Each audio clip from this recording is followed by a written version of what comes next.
Good evening, everybody. Welcome to the Why Not Me podcast. I am your host, Jerry Ruiz.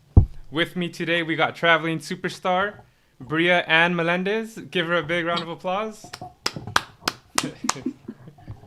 How you doing, Bria? Thank you so much, Jeremy, for having me. This is so fun. I love doing this. So Okay. thank It's you. a Jerry, not Jeremy. Jerry. Sorry. Sorry. All right, show's over. Hope you guys had a... Show's over. Failed. I'm the loser. No, you're good. You're good. Hey, you're the star. You're not me, okay? So Me and the Jays. I'm like. it was close. That's all that matters. So, I love it. how are you doing today? I'm doing great. Like this is like the highlight of my day. So I'm right. excited to Hell yeah. and chat. Okay. So I think today's gonna be a good show. It feels like a good vibe already. So I think that speaks for itself. We'll see how it goes, but I'm looking forward to finding out about your career. Yay! We're vibing. It's a vibe. All right. Hell yeah. So I guess I'll get started pretty easy. What type of music do you usually perform? Yeah, so I have been now writing my own music. So I've been performing my own music as of lately. I had started out just like a lot of like covers of just like pop songs, musical theater. I love theater. So now it's just been really my own music that I've been focusing on. So that's what I've been performing. I do still do, covers. I just love music. So I'm always listening to like what's hot, what's on the radio. And I'm just like, I just want to put out there. So whatever I can sing, I like to do. And I just love so many different genres, but I feel like my main style is more like a very pop style. I would say that's mainly what I go for. Yeah, and it's hard to like just categorize someone as one thing because especially after you start too, I'm sure you try to branch into other different not genres, but like just different type of beats and stuff. So I kind of don't like asking that question, but I guess to get you a fan base or something, maybe start from there and work my way around it. Totally. Yeah. How long have you been making music for? Well, I've been making music now. Let's see.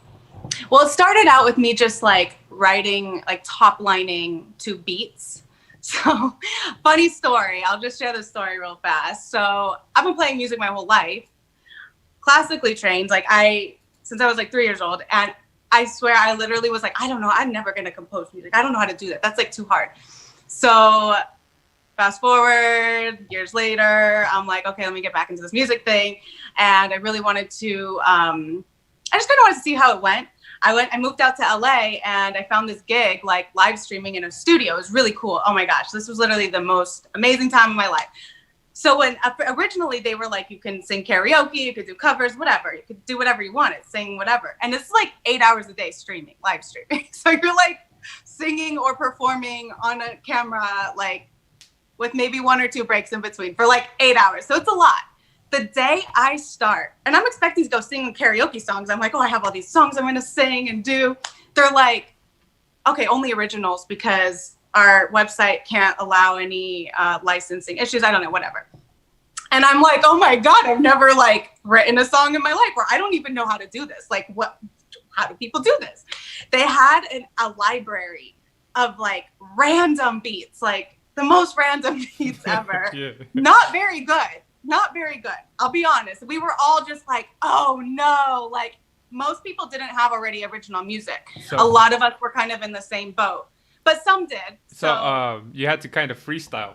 You had to freestyle on these beats. Exactly. So here we have this library of like sounds, basically. A lot of them were very like cinematic and it was different. It was just very interesting. So that was my first essence of like writing lyrics, I guess. So I was like using the beats to like top line to it. So that was in 2016. And so that's kind of was my intro to it. Then I met a producer. We did a couple songs together. I top lined to that. And then I've been working with my coach and mentor friend, Harlow. She's amazing. So she really was encouraging me to just like sit at the piano and like here's some chords and just like come up with stuff. And I'm like, oh, I don't know. Okay. So because then I started getting into the piano again. I was like, all right. And then that's just where I started making the music myself. And that was really only this past, I would say like a year and a half ago, really, where we really started working on that writing style, like from a raw place that I could take to producers or take the next level by starting with the basic, the raw elements. And now that's just kind of where it's going into. But it was just kind of like it just all flowed in that way. Yeah. And now I'm just making music. And it's been like probably 4 or 5 years that I've been like writing it myself. So so you said you went on a piano and you started making your songs to the piano. How long have you been playing the piano for? Sorry. So I started learning when I was 3. I was 3 years old and I was classically trained. So I mean, I have to say, I mean, it was a bore for me. I hated it. Yeah. I was like being dragged to piano lessons. I was doing competitions. I would win a lot of competitions. I was really doing a good job, but I didn't like it. I was so like, it was pulling teeth to get me to practice. And it would be like, my teachers were very hard. I mean, they were they were Korean. They were like disciplined. They're like, they don't take shit. They were not liked. Yeah. They were like, you don't come in with your stuff, they'll yell at you. They were hitting you if like, you got something wrong. it was, I mean, I remember coming out of lessons crying. And, you know, I would have to like, I was homeschooled too up until high school. So you can imagine I'm like having to do this stuff and being accountable to my mom. And my mom's like, my poor mom, she's always like, oh, you can't have a play date then if you don't practice, and everything was like that. But it was honestly because I loved music, but I wasn't so much into this classical training. I'm like, I wanted to be a pop star. Yeah. I wanted to be singing all the pop songs that were on the radio. I'm like, I want to play that. I remember. I was going to say, what like songs were those? Yeah. And I remember 8th grade. I remember my teacher, like, I was like, please, can we do Wicked? The musical, like something from Wicked. So I was starting to learn that and in the middle of that. And he was also kind of starting to introduce composing to me, but I was very resistant with that. I was like, I don't know how to do that. No, that's too much. So it was always a lot, but yeah, I mean, I've been doing piano for a long time, and high school got really rough because that's when I ended up going to public school. So I took a long break from the piano for about a good 4 to 5 years. I didn't play much. I maybe would touch it once in a while. And it honestly, like, it would make me sad because that was such a part of me, but I also hadn't found it for myself in the way where I loved it. So then now, since working with my coach, since like exploring new things and being like, I love the piano. Now I'm like, I love the piano. It was just back then, the way I had learned it and was being like pushed to be in, it's almost like very boxed. Since you were being forced to do it wasn't more like, this is what I want to do. It's like, I have to do this. And then especially and I feel like no kid likes that. Yeah, exactly. Well, you're like, don't make me do something. Yeah, well, anyone, even as an adult, you don't like to be forced to do something. You know, you if you like it, then you're gonna do it, and if not, then obviously, you won't. But I think it worked out pretty good for you. Well, obviously, but because you learned how to play the piano, and then how you took that break.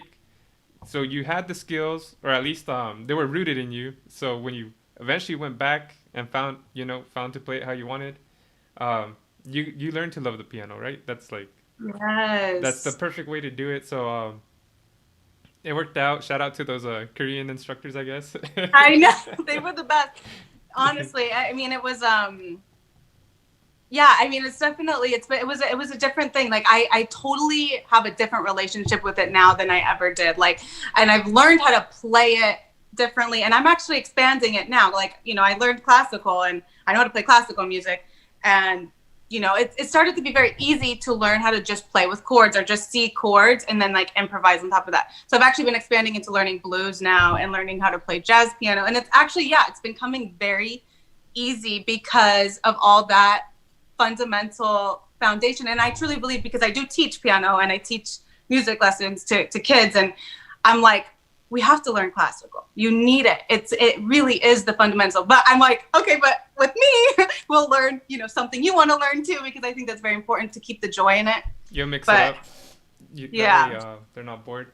Did you? Exactly. Well, I actually want to learn how to play the piano. Let's learn. I love it.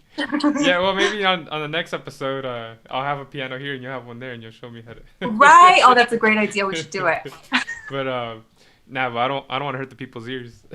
No, no. I don't think we can with the piano, really. Well, you'd be surprised what I can, what I can and can't do. But yeah, I always thought if I learned how to play the piano, I could pretty much play like to anything. Like, I know that sounds crazy, but you can pretty much do like any beat, right, to any song with the piano.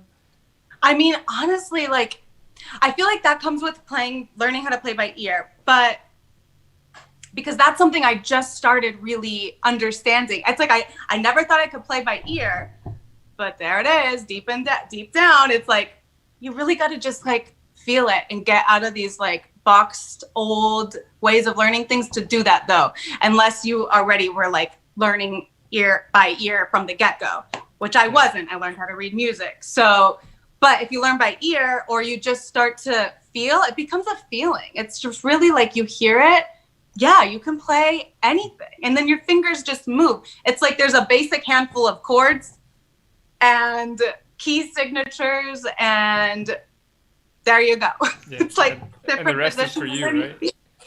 Yeah, exactly. Did you watch that movie Soul from Pixar? No, what is that? It's a Soul? Yeah, it's a brand new one. It's about a guy that plays the piano, the jazz piano. What? I didn't even know there was. I mean, it sounds amazing already. If it's called Soul, I gotta watch it. Yeah, so I don't want to ruin it. I don't want the, it's a. Okay, I'm gonna watch it. It gets crazy. Wow. But yeah. So, anyways, he like it tell you know how you said you get in that zone. They literally have a specific thing on there of what that zone is, like which soul. Really? Yeah. So. Oh, right, like soul music, basically. Yeah. So I guess that's all I'll tell you on that. Check it out whenever. I should watch it. So yeah, so that's why I thought it was kind of funny how you were explaining it, and then in that movie too, they do the same thing. So yeah, I would definitely check it out, just because the fact that it's all the stuff you like. So, and it's Disney. Oh yeah, oh my god, I'm totally gonna watch it. I'll probably watch it tonight. Yeah. It's on the Disney app. I have the Disney app. Yeah, it's on the Disney app. Okay, watching it tonight. Okay, I love it. Yeah, you have homework now. Yay! Homework. But, so how did you find out that the pop music is what you wanted to do, or like this is the type of? See, I don't want to say genre because that's kind of like confining you into a thing. But I guess this type of sound. How did you find out this was the type of sound you wanted to go with? Well, I guess it's just the music that I've always listened to. It's what I feel like I'm just comfortable with it. It's just like I feel it. Like I just I'm like, how do I explain this? Like it just comes naturally to me, the melodies, I guess, when I'm writing it, when I'm writing hooks, when I'm it's just listened to it so much. Like that was all I listened to growing up, was all the hits, top 40s, pop, whatever was on the radio, basically. So, and I did actually write some hip hop. I can do some rap. I mean, it's not my forte, but I have written some rap. I have done some hip hop tracks. That's where those samples. That's where those samples and 8-hour freestyles came in, huh? Exactly. So, yes, honestly, well, because we had to look up. It got to the point when I was there at Sonic Box doing the live streaming. I got to a point where we started realizing we didn't have to just use their beats. We were able to use beats on YouTube. So then we all started exploring that. That was a whole other thing in itself. I was like, I didn't even know that world existed. That was so new for me getting into the music industry. I really, I had never gotten involved with any of that. It was just literally like more kids stuff that I was involved. I mean, not kids stuff. It was pretty intense competitions, Yeah. but it was just a different thing. It wasn't the legit music business, the music industry. And so then you get into the music industry and you meet all these people, and then you're like, oh, you got to get beats. Oh, there's a place to go for them. Oh, you got to contact producer. And then it's just like all these things. And then it's like, I just started learning as I go. And everything, honestly, with this has been learn as I go. learn as I go. I get help along the way, you know, from here, this person here, this person here. It's like, you know, it just kind of flows with it. But yeah, just kind of figured it out that way, I guess, that I was like, this is what I like to sing and this is what flows the best. It comes super easy and natural to me. Yeah. What type of artist influenced you?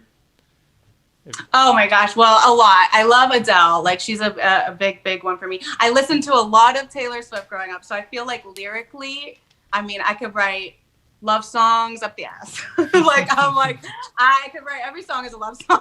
Yeah. Heartbreak songs, love songs, like emotional songs. Demi Lovato is a really big inspiration to me. Alicia Keys is a big inspiration to me. I have a lot of, I mean, artist inspirations. Kelly Clarkson, Christina Aguilera.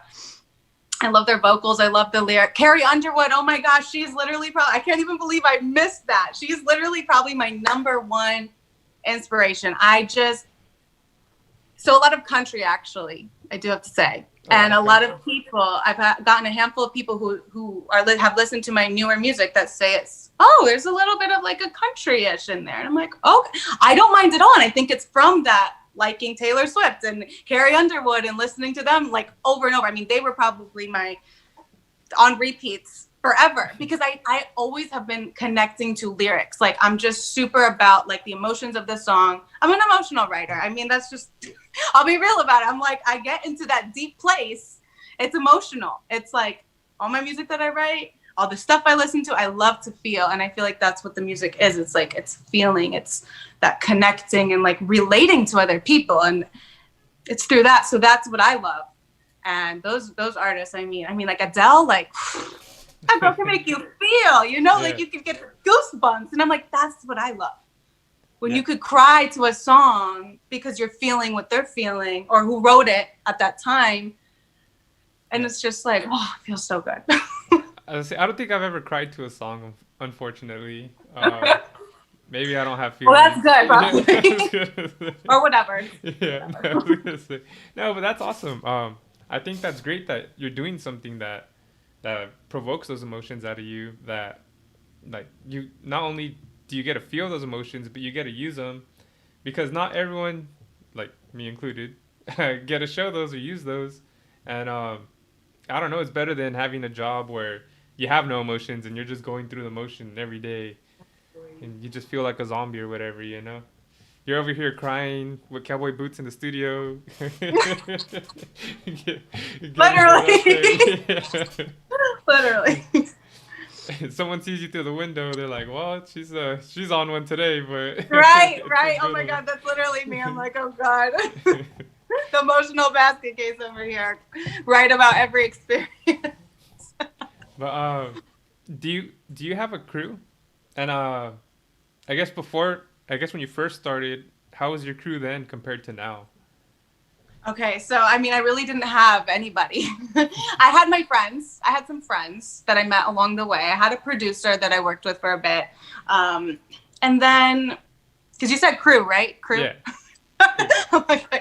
Yeah, so now, I mean, I'm such a type of person that I love to meet people and I love to work with a lot of different people. So I am still looking for a lot of people to add to my crew. I do have an amazing film director that we've been working together a lot. I do have a manager that I've been working with. I have a few things. I definitely have a handful of producers that I've been working with. I have my mentor and my coach, Harlow. She's amazing, Jessica. So I mean, I have some people, but I'm definitely expanding into having a lot more people on my team. That's like this year's goal, is like having a legit team that's going to do, I guess, like, also when I think of crew, it's like not just the creative side, it's like the business side too. I mean, there's so much to it. So right now I'm like, I have a little bit of the business side. I got a little bit of the creative side. Now it's like, okay, we got to expand. I have, you know, my beauty friends, like, cause you know, I did hair and makeup. That was my main job. That still is like something that I do, and I freelance doing that. So I'm lucky that I have that crew. I have some people that, you know, can help me with that. But I love to work with so many different people, and I like to just expand that, and I can't wait to meet more people and add to the crew this year. Yeah, it's so cool. It's kind of crazy because, like you said, you know, you pretty much, I guess, do you watch sports? I do watch a little bit of sports, like basketball. I'm like a Okay. basketball girl, So like a big like. so pretty much you have your Or starters, baseball. right?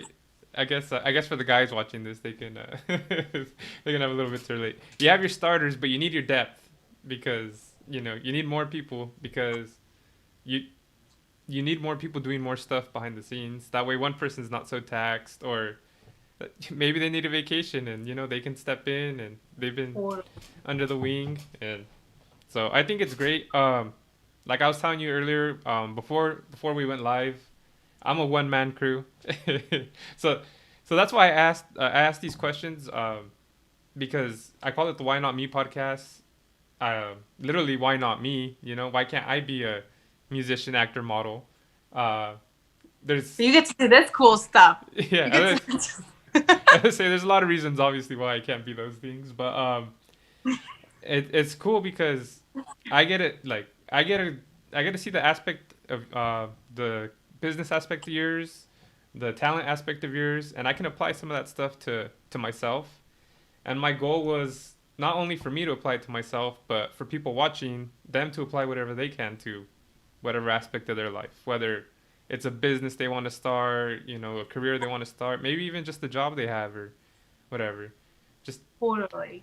it's funny because I first started doing this. I was like, well, it's I'll do this for the people that just think that they have to go to college, and like I was like, I'll get different people that on here that just have different venues and different aspects they took, because college isn't the only thing, but Yeah. I think I'm eventually gonna get people that went to college on here too, because that's a good path to I take. know, Rich. Yeah, I that's tried. yeah. I tried college. How did Tried that? for like a semester. I'm Yeah, like, I'm too artsy for this yeah. kind of art stuff. You, But I feel you, because honestly, I've been really one person for most of my stuff. Like even writing this music, it's like I finish the song all on my own, and then I'm like handing it off to the person to mix and master or add a couple things to it. But when it comes to filming my videos, I have my one director friend in New York, and we've been able to work on a few projects together. But all the other stuff, it's like I'm on my own, and it's hard. It really is, especially the business side, and trying to do it all. It's like, yeah, like you said, it's like we need to get more people, because it's a lot of work, and we do need other inputs and advice. I think if we want to really, really grow, I mean, we can definitely do it on our own. We could totally do it. It's just, it's a bit different. yeah, I think the main problem is there's not enough time for someone to do it on their own.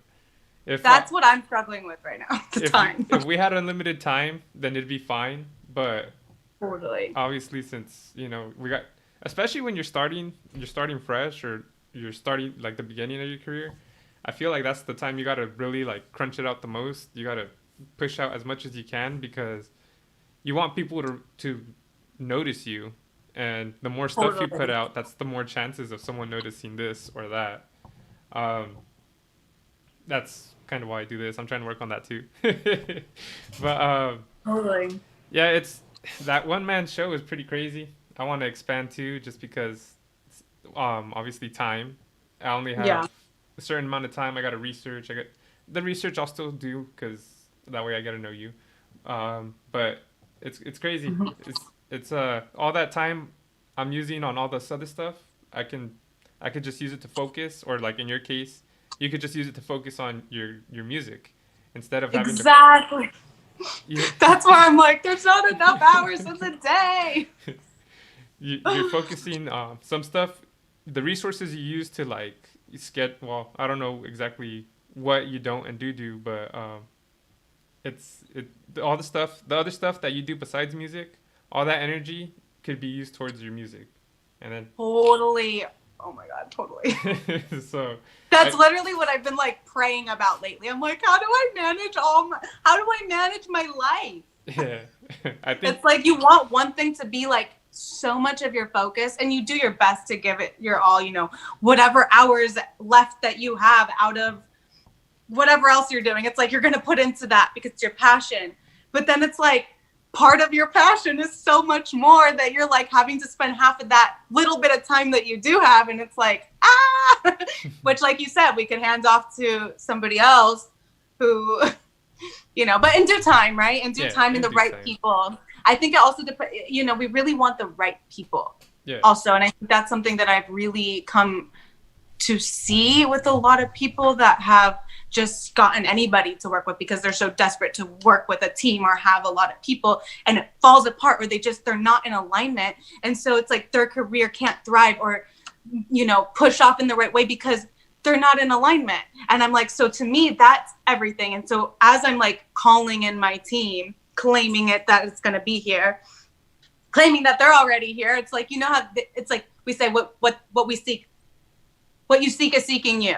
They're seeking us too. There is that right person out there. But I think it does come with a little bit of patience and being like, just being discerning about like when we do meet the people, okay, is this person in my alignment? Do they have my best interests? Do we have each other's best interests? Because like, especially with like an entertainment career, anything with entertainment, it's yourself that you're selling, you know, you're putting yourself out there. So the people who you work with, they better have your best interests in mind, you know, like they want, it's like you have to be on that same page. And so many labels, so many, you know, managers and stuff like that. It's like they have a vision for you that is maybe not what is gonna work. Yeah, it's not the vision you want for yourself, right? And now you have to feel it. And I think as long as we feel it and you know that it's like that's in alignment with me, that is what it is. Okay, great. I'll let them take the lead.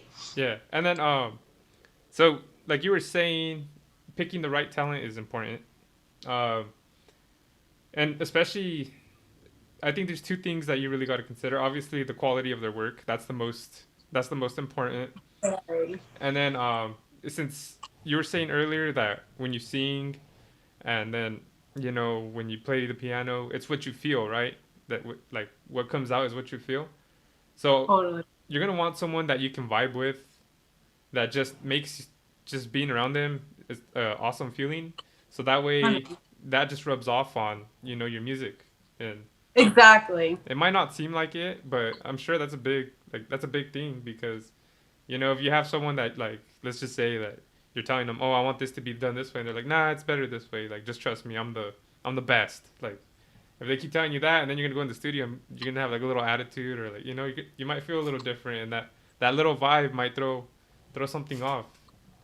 So. Exactly. And that's to me what's super important. It's like the energy. Point blank. It's like our energy's gotta match. It's gotta vibe. We gotta have a vibe, and we gotta always put the best foot forward. And yes, like you said, quality, 100%. I mean, that's number one. It's like if they don't have good quality, then that's not even an option. But then it's like, okay, let's go deep now. How's your energy? Are we on the same page? Do you have my vision? Do we have a similar vision with the similar, you know, goals and things that we see? And then I think that it will work out like that. Yeah. Maybe. And then, you know, it's always like you just have to flow with it, because sometimes those relationships don't last forever, and that's fine. Yeah. And that's good too. Learn as you go. Yeah, and that's good too for even if it is just like, let's just say like a 1-year thing, and you both get something good out of it, and then you go different ways. You both learned, you both helped each other out, and then it's just, hey, you know what? I like what we're doing, but I feel like someone else can help me grow or bring out my potential even better. You know. That's a great way that you just said that, in case I ever need to say that. I will have to rewind to that part if I have to do that. And then, really good. You know how you said quality is important? I agree. And the reason quality is important because, okay, let's say they listened to your song, right? They liked it, but the quality wasn't there. So the quality is what keeps bringing them back to listen to it.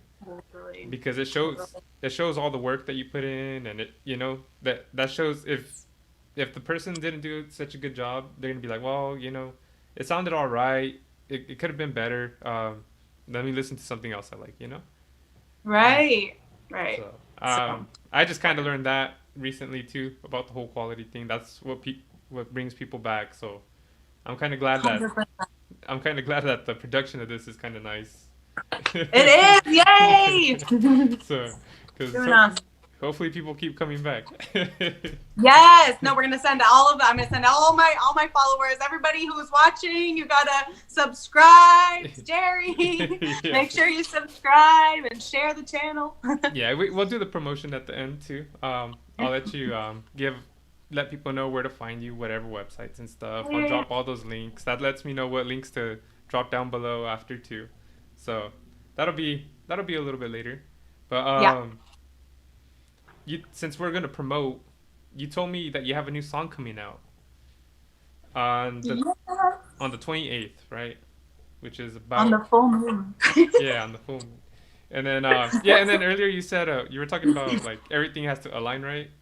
And I was like, okay. I'm aligning that right. It's actually perfect how that whole song release actually was working.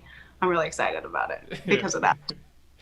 We could talk about that in a little bit later too, because I'm gonna talk to you about your little hobby, your little astrology hobby. Oh yeah, little hobby. But so what's the name of the song that's coming out? So it's called "Fight the Spite," and yeah, I'm really excited about it. I can't wait. I wish it was out now already. I'm honestly like when I first wrote this song, honestly, I probably wrote it exactly a year ago. I think it was like last January. And right when when I finished writing it, I was like, I need to put this out right now, like yesterday. I just felt it, like I need to put this out. It's just for everybody. It's for all of us that are going through, mental health struggles or we just need help in a way, and we're not alone. We're in this together, and that's the purpose and my point of the song. It's just my gift to everybody. Like, hey, I go through it too, and we can fight this fight. We can fight this fight together, and we got this, basically. So it's like a relatable but also hopeful song. It's like we put the truth in it. There's like the pain in it, but then there's that but I got this. Yeah. So I'm excited to put that out next Thursday. Yeah, it should drop midnight next. It'll probably actually be out Wednesday at midnight. Going into Thursday. Yeah. I feel like that's how it works. But yeah. So it was kind of magical how the whole release worked, because yeah, I don't know. It was just like, okay, well, it would be good to drop it on a full moon, because full moons are always good for like releasing, and it's like a very high energy. So I was like, okay, let's just make it for the 28th. And it worked out perfectly. It was great. So now, as the moon is waxing right now, it's the new moon energy still. So that's a good time to be promoting it on the back end to, business wise. So I've been doing that. But it's exciting. Yeah, I had another artist on here. Her name was Baby Girl, and cool. And I think like about 2-3 weeks after she was on here, she was releasing a new single too. So it's pretty cool. I like hearing this. Some exclusive. Oh yeah, and then like how you reached out to me, and it was just perfect timing too with that. I was like, oh, that's so funny, because I have this song coming out literally next week, so we could talk about that too. So I'm like, it just so sucks, perfect timing. It's like I know you can't give too much away, because obviously you want them to find out on the 28th, and you actually described it perfectly right now, because I can't. Anything else, I feel, is you're just gonna give the whole song away. But this has been a song a year in the making, pretty much. Yeah. So yeah, I mean, even all of them actually have been. I was writing them last, the end of 2019 to the end of the beginning of 2020. So yeah, it's taken a while, because I've been doing a lot of this myself, learning how to produce on the computer, with COVID and everything. Wasn't able to go into the studio. So I got a whole studio set up myself and I started recording myself. I'm literally like, how did I even put out my last song? I want to re-record it in the studio, because I'm like, I did it myself. I recorded it in my room. And, I'm very, very perfectionist. I'm very picky. It's definitely not how I would have liked it compared to that when I did record it in the studio, but it was still very heartfelt, and it meant a lot to me, because I did do it all on my own. I did do the engineering on my own. I'm glad that I had my guy to be able to mix and master it, but it was it's been taking a while to get a hold of learning how to do all this part on my own. So there's been that big delay. I really wanted all this stuff to be out last summer. In the summer. But I'm like, you know what? I got to trust the divine timing and just flow with it. And things are going to happen and they're going to align in the right time. And maybe I just wasn't ready for it then. And honestly, I really wasn't, because now looking back, I'm glad I didn't release anything then. I would have been way too stressed and chaotic. I went through a breakup, like an engagement breakup. Yeah. And I moved, you know, like so much stuff happened that I'm like, thank God I didn't put all that stuff out, because it would have just been too much. So it's actually worked out. That was a really good way for me to have time to write, learn more. And now it's like, okay, 2021, I was like, all right, putting everything out and everything going to the next level. It's happening and it's it. I'm like, yeah. I was gonna say, 2020 was a crazy year for everyone. It seems like you got hit pretty hard too, with all the personal stuff. Oh yeah, it was like that was a crazy year. I mean, like you said, for everybody. So. Is any of that did any of that help make any more songs, or any of that help? You know? Oh yeah. I mean, that's literally where my EP came from. Yeah. And I'm gonna be sharing that as it goes on and as the press stuff comes out. I mean, I'm just like, I'm gonna be real about it, and that's what I, as an artist and as whatever I become, whatever comes out of all this, I'm like, I just want to be real. I'm not gonna hide that. I'm not gonna lie. I have this perfect life. No. Like, that's nobody's reality, first of all. Yeah. And second of all, we go through shit, and I'm like, I go through shit. So these songs, I mean, 2 of them are breakup songs, basically. One of them's like a love song, and then the other 2 are like empowering songs. So those are like my 5 EP songs that are going to be coming out maybe in the next month or 2. Oh, whatever. And so that was a lot of inspiration. I mean, 2020, all the downfall, even before that. I mean, just like, it was like, I hadn't written music in a couple of years at that point.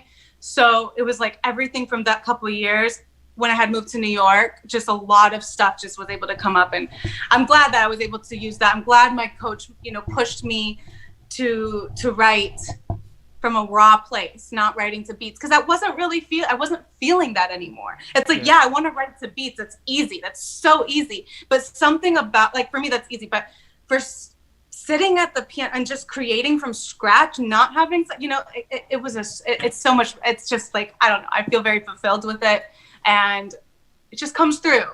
Like everything. I'd say so.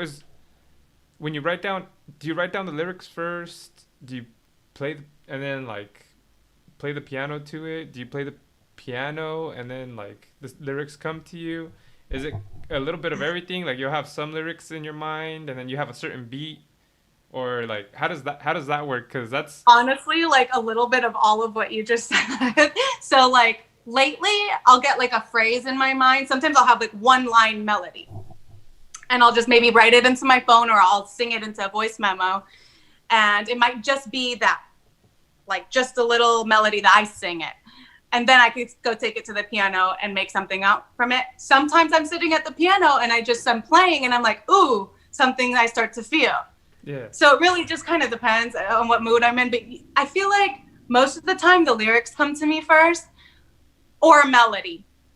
Especially if I'm writing for other people, I always hear melodies, because I feel like the lyrics will come later once I meet the person, but melodies are very like universal in a sense for me.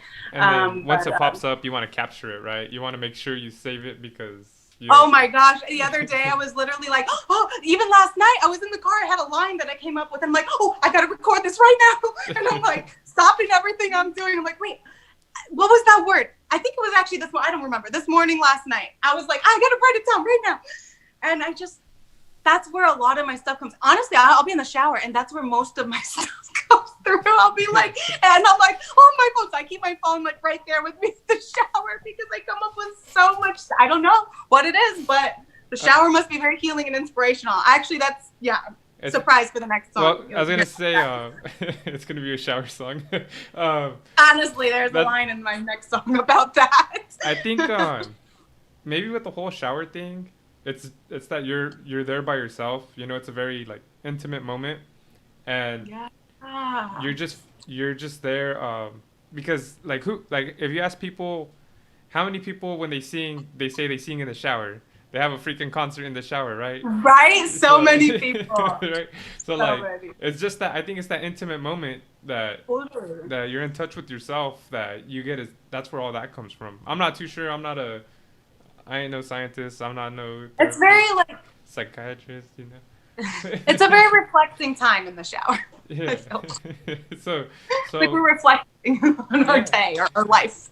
Yeah, exactly. And then like, you know how some people, they cry in the shower, like, you mean that's like how usually the songs will come to me when I'm crying in the shower. Okay. That's literally my line in my next song. Actually, you guys will hear it. Okay. You guys heard it here first. I say when I'm crying in the shower. Yeah. So that's exactly. So you got to make sure you have a waterproof phone, right? So you can record. Yeah, exactly. Well, I have the 10. Oh, okay. I think every phone now is waterproof pretty much. Yeah, but are they? Yeah. Well, they're a little nervous. Don't take it in the shower with you, but. I have, but Yeah. My friend dropped hers in the bathtub, and I'm like, how does it still work? Like you can literally merge, fully immerse the phones into water now, and they work. It's so weird. One of my old phones got ran over by a truck, and it kept playing. Yeah, I know. Yeah, the camera broke. But These phones these days are just crazy. like. But then my fiance dropped hers from the countertop to the floor, and it cracked. It cracked the whole thing like nasty. So I don't know. Yeah, I don't know. I don't know. But you said you write it down or you record your voice, right? I feel like recording your voice is actually better because you have a certain tune, right? That you think The of. melody, yeah. Melody. Yeah. If I have a melody with it, I'll record the voice memo. But if I don't have because sometimes I don't have a melody for it. Sometimes it's just a lyric that I know I'll come up with something when I sit at the piano, but I'll just write. Either way, I gotta like get that on my notes in my phone or on paper, and I just gotta like remember that shit because. Do you ever like write down like a good amount of like lines, and then you read it and you're like, wow, this is garbage. Like, you know, you're like, oh, this is, I can't use it. Yeah, I end up changing it a lot. Like, I'll just like, I'll look at it and I'll be like, it's just messy. It's just really messy. And that's what happens with songwriting is I feel like, especially when you have so many different like lyrical lines. And then, but you know what, the thing is with songwriting, this is what I like, you know, when I'm working with other artists or however it works, I'm like, okay, what's the story? How are we flowing with the story? Like, how can we make this one line or several lines, elaborate it, make it bigger, and where it flows and it makes sense. So then, you know, and then it's like you edit all of it and it's like you're rewriting and you're just, and it just flows. So it's really just kind of going with it.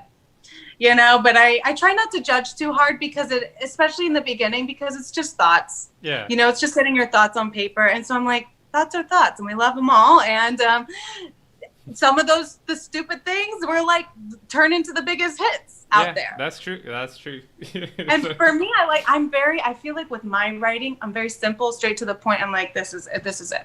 I'm not too like, I don't go very fancy. I feel like with a lot of lyrics, when I'm writing with other artists, it's a lot different. Like I have a co-artist that I co-write with, and she's very, very like fancy, like very like deep like lyrics, and it's beautiful. I love it. I love writing with her because she gets to a place where I don't always get to. Like I don't even think that lyrics are my forte. I feel like more melodies and hooks are my forte. Yeah. I can come up with a melody in 2 minutes and a million different melodies. So lyrics for me, I get a little bit like they're very personal for me. Like my lyrics, they're all about my life, personal things. But I can channel other people. You know, it's just like when it's. I was gonna say you and your partner, you guys complement each other well, right? Because if she's very lyrical and you're very, you know. Oh yeah. With the melody, you'll probably hear her say this, and you're like, wait a minute, like let's do it like this, and then you might say something, and she's like, wait, let me put these words to it. I think that's pretty good instead of you both just being on not the same page, but like exactly, and that's what they say. You guys can't create as good or as differently, right? Exactly, and that's what they say about like when you're writing with other artists or you know other writers that you want to like have that balance. Like I would want to like, I love to work with lyricists because that's not, I just don't feel like that's my forte. I can definitely write lyrics. I love when I write lyrics. A lot of people like my lyrics, but as my forte, I'm like, I'm like, please bring me all the lyrics. When I'm working with another writer, I'm like, you can write the lyrics. I'm like, I'll chime in here and there. But I love it. They always say you want to, you know, have that balance. And so I do find that that's the best because it is really hard, I have to say, when it's like 2 people are strong at melodies or 3 people are, everyone's strong at one thing. And then we have lacking in the other areas. And it's like, oh, well, you have to have a good team. And, you know, they say it takes 4 to 5, you know, people to write a hit. So, you know, we got to have a little mixture of everybody with their fortes. Yeah, you guys can't all figure out each piece of the puzzle, right? Exactly. So other people can help piece it together. I was gonna ask you. So your song "Fight the Fight," right? It's coming out. I'm gonna use this as an example since why not promote it? But like, how long does that take to make? I know you said that you came up with it like pretty much last year. So like, what's the process of that? So you came up with the lyrics, you came up with the beat, and then like how long do the studio sessions take? How many times do you have to keep doing that? Is it just one shot and you're just like, that's fire, like that's it? Okay, so I mean, every song is different. Like, yeah, that makes sense. Like my first songs when I was top lining and I was in the studio writing those, or actually I didn't write them in the studio. I wrote them probably in my car at the time. But, you know, I went into the studio. It was a quick 1-day thing, done. Usually that's how it goes. Now with this, composing, producing it, doing it all. And I have to say, I don't want to say I'm a procrastinator, but I procrastinate. No, it's fine. Me and I'm working on it. But that's so it's been taking a lot longer because I just have a lot going on. But I would if I could count hours, I'm gonna try to give it in a more hour frame. So basically with Fight This Fight, this one specifically, I came up with the lyrics in the shower, the first part of it, just like maybe like a pre-chorus or like a hook. I came up with like a couple lines. And I was like, oh my God, I got it. After the shower, I'm going straight to the piano. I'm going to go play around with this. I had this song in mind, an Avril Lavigne song, because it's good to sometimes have inspiration. And I loved the key that it was in. So I just remember sitting there playing those chords and it just started flowing. So that I wrote probably half of it. I probably wrote half of it, you know, within like 20 minutes. And then I just was playing, you know, I was just like free playing. That's just kind of how it works for me. I'll just like free play and I'll just like sing and write it down, you know, here and there, or have my voice memos on recording me the whole time. Sometimes it'll be like a 30-minute memo and I'm like, oh shit, I forgot to stop it. You know, it's like either way, one of those things. But, and then I was working with my coach with all of these songs. So then we would, you know, do our session, which was like, you know, we were writing that together. And then, so then it was basically after that, after the song was done, this song, honestly, I didn't finish it really until I was recording it months later after I got my whole studio system. And that's kind of what was a big delay for me with these songs is I didn't have any studio set up for months later. I didn't have a job in the beginning of COVID. So I was like, all right, got to hold off on this stuff. You know, when I can get all the studio equipment, it's expensive, you know, it's like that stuff adds up. It's like even just lot. The microphone is expensive. My gosh. And I had to get so many things, you know, I had to get stuff from my, you know, and all these things. So once I got that, then I'm learning how to do that.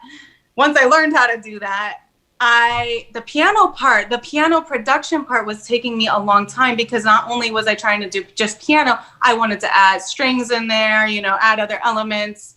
And, you know, that part is very new for me. Writing the lyrics and singing them, that's kind of, you know, easier. But this production thing, this has been a lot different. So that took me some time, I would say.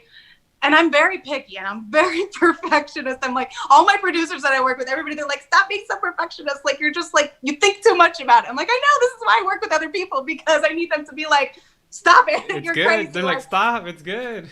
I literally go like through like multiple things. I'm like, what about this? What about this? What about this? What about this? And I'm like, we're just like, let's just do this one. Okay.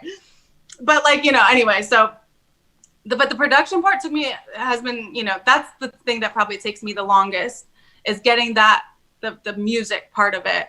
Because I just always have so many ideas. So that probably took me several hours in total, maybe like 5 to 10 hours in total.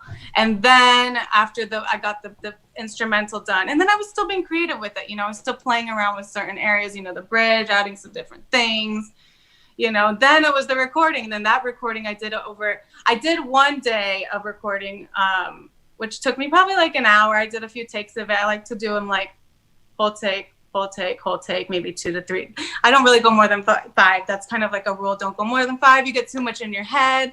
Sometimes I'll do it section by section, but usually it's like, I felt like I was doing a pretty good job with being my own sound engineer. I was like, it was probably like an hour or 2, which usually in the studio, that would probably take a lot longer, honestly. But I think because I just kind of knew what I was gonna, I don't know, it just wasn't taking too long. Then after I listened to it back, I was like, all right, I'm going to do it another day. Because I didn't really like my vocals that day. So I did it all over again the next day. So probably in total this song, that was probably like 15 hours maybe. Yeah. It's not too much time. Like, honestly, we can get these whole songs done in a day if I wanted to. It's crazy. Really just time. It's like, when do you have time to do it? So I'm like, even just answering the question, I'm like, wow, I could have literally done it in 2 or 3 days. That's crazy because that's my goal. In my head, I just assumed it's like a month-long process of doing all that, but I think it can be though if you're working with other people and you're constantly sending it back and forth, because that also that just sent with the producer that I was sending it to do my mix and master, that was taking, then that's like, okay, we got to go back and forth, he's got to work on it, so it's like, it depends on how many people you're working with. It could take months, and then you want to rewrite it. I'm not rewriting, so. And then you have to learn. But I did rewrite it. I already went through that part. So I guess from start to finish, maybe way more hours. It just depends. It really depends on the song. Did you have to learn how to send Did you have to learn how to send the files, like large files through the? Did you just send them over email, or did you have to use like special programs? I do like WeTransfer or Dropbox. Oh, okay. So because it's like a lot. You have to send a lot of like stems and like. I'm glad the producer that I was working with on this project, it was super easy. I literally could send him the whole project, which I was like, yes, so much easier than having to send like all the little things. Yeah. So I was like, okay, here you go. Yeah, go to work, have fun. So the easier the better. It sounds like there's 2 things that are gonna have to change going forward. It sounds like your producer might ask for more money now. He's like, look, it ain't that easy. Or she's like, girl. No, yeah, now you know. They're like, no, that pay raise is going up because I just make it look easy. And then the second thing is, it sounds like you might want to get a shower in your studio. Oh my God. I could totally get a shower in my studio. That would be amazing. And there you go. I'll write all my songs there. Yeah. I think I've written a handful of my lyrics in the shower. I don't want to give away the secret to success. Now, if I ever meet like someone that has crazy songs out, I'm gonna ask him, be like, how many of these came in the shower? I actually heard a song the other day that was talking about that, so I was like, oh. Yes, it was funny. I'm not weird. Right? I really did think that though. I was like, oh, well, I kind of had a feeling, like you said, a lot of people sing in the shower. I wasn't singing in the shower though. I think at that time I had a roommate. Yeah, we had somebody living with us. So I wasn't singing in the shower. I just had those like thoughts in the shower. Yeah, I was crying. I was legit crying in the shower. So I was like. Your roommates never ask you like, why are your eyes all red? Like every time. I know. So sad. So embarrassing. They're like, maybe you should change some shampoo or your conditioner. I know, right? Got some shampoo in my eyes. No, but I think that's awesome. I like hearing this because it goes to show that you can find inspiration anywhere. Like there's not a certain thing you have to do or a certain way to do it. It's not like you're meditating or took some drugs, like for exactly. And like you found your song like that. It's like, no, I was just driving. I was in the shower. I was just living life. And then the song. Exactly. It's just the thoughts. It's choosing to make your thought a lyric. Yeah. To me, that's what it is. It's I make my thoughts my lyrics. Yeah. A lot. I mean, honestly, that's probably how I've written most of my songs. I'll be thinking these things and I'm like, oh, that's good song lyrics. It's real. Yeah. You know, it's like a real feeling. It's kind of like a diary then, That right? everybody might think, you know? So your songs are kind of like your diary? I don't know if I want to say that on here because then people are going to be like, well, oh, shit, this is, I mean, but yes. And you know what? No, but that's a good thing. Actually, that's what we do a lot of times as writers. Bring your journal into the studio, you know, like I've done that many times. I've taken a lot of stuff from my journals or just been like, yeah, bring a journal entry or something. And like, that's like where probably half the songs in the world come from, journal entries. So, I mean, that is the truth. And I've done that and I've been doing that. I actually wrote for my new songs, they're literally half of them are from my journal. Jeez, I'm giving away all your secrets here. I'm sorry. It's okay. You know what? But like I said, I was like, I'm gonna be real with people. I'm not gonna lie. Like it's my life. You know, I might exaggerate it. You know, the song it might be one lyric.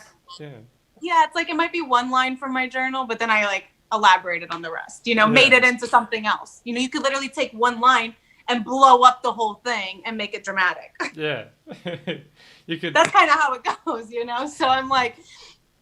Like you said, you could have been having relationship issue, and then like you got stuck in traffic, and you got mad, and then so that turns into a song from like you just being mad at the world somehow. Like that's how.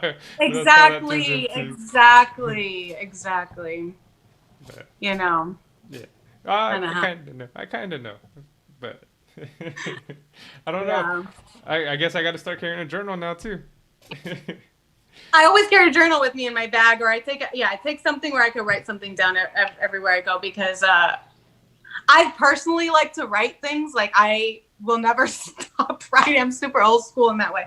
I sometimes input it into my phone, but like I like to write it down. So I do carry like a little notebook with me always everywhere because I was gonna say, I feel like when you write it down, since you're technically putting in a little bit extra work, it helps you memorize it a little more because... Oh, totally. It makes it become way more real. Yeah. And you don't forget it because you wrote it down. Yeah. And maybe like it's more personal. You put it on paper. Maybe it's more personal too because it's your writing. So like all that maybe works together to help you memorize it. I'm not, like I said, I don't know. I'm just guessing on these things. No, but you're right. Yeah. I'm trying. So we talked about promoting your song. How did you promote yourself when you first started? This is a question I kind of ask everyone because it's a sad story. Yeah, well, exactly. See, that's you might think it's sad, but like you're gonna start talking about it, and then I'm gonna be like, wow, that's what I'm doing right now. Well, no, it's not sad. It's just it's really hard to do it on your own. That's all I really feel like, and I just feel like it's such a struggle with promotion. Promoting is just really, it's a tedious job, and it's very. I feel like it can get very personal, and we really have to almost detach from the personal part of it in a way because it can feel really like discouraging because you work so hard to promote and you might not get back what you put into it right away. And so like when I was first promoting my stuff, I mean, I was just trying, putting all my stuff on social media, on all the social media platforms that I had. That was like, the beginning, 2016. I was just literally sharing and getting on all the websites that I could get on. That's like honestly what it's been, and I'm lucky now that I have a really great marketer who's been helping me with stuff. But it's really hard to promote completely on your own, and it's like we just have to. I feel like when you are doing it on your own, it's just you have to use every tool that you can. Use Instagram into its fullness. Use Facebook into its fullness. Use Twitter, into its fullness though, because if you don't put it into your fullness, you just won't get the results back, and that's where it's so time consuming and it's stressful and it gets like and you're like it's hard, and that's why I would say it's sad because it's just like a lot. It's not really sad, but like you know what I mean. It's just like I actually I know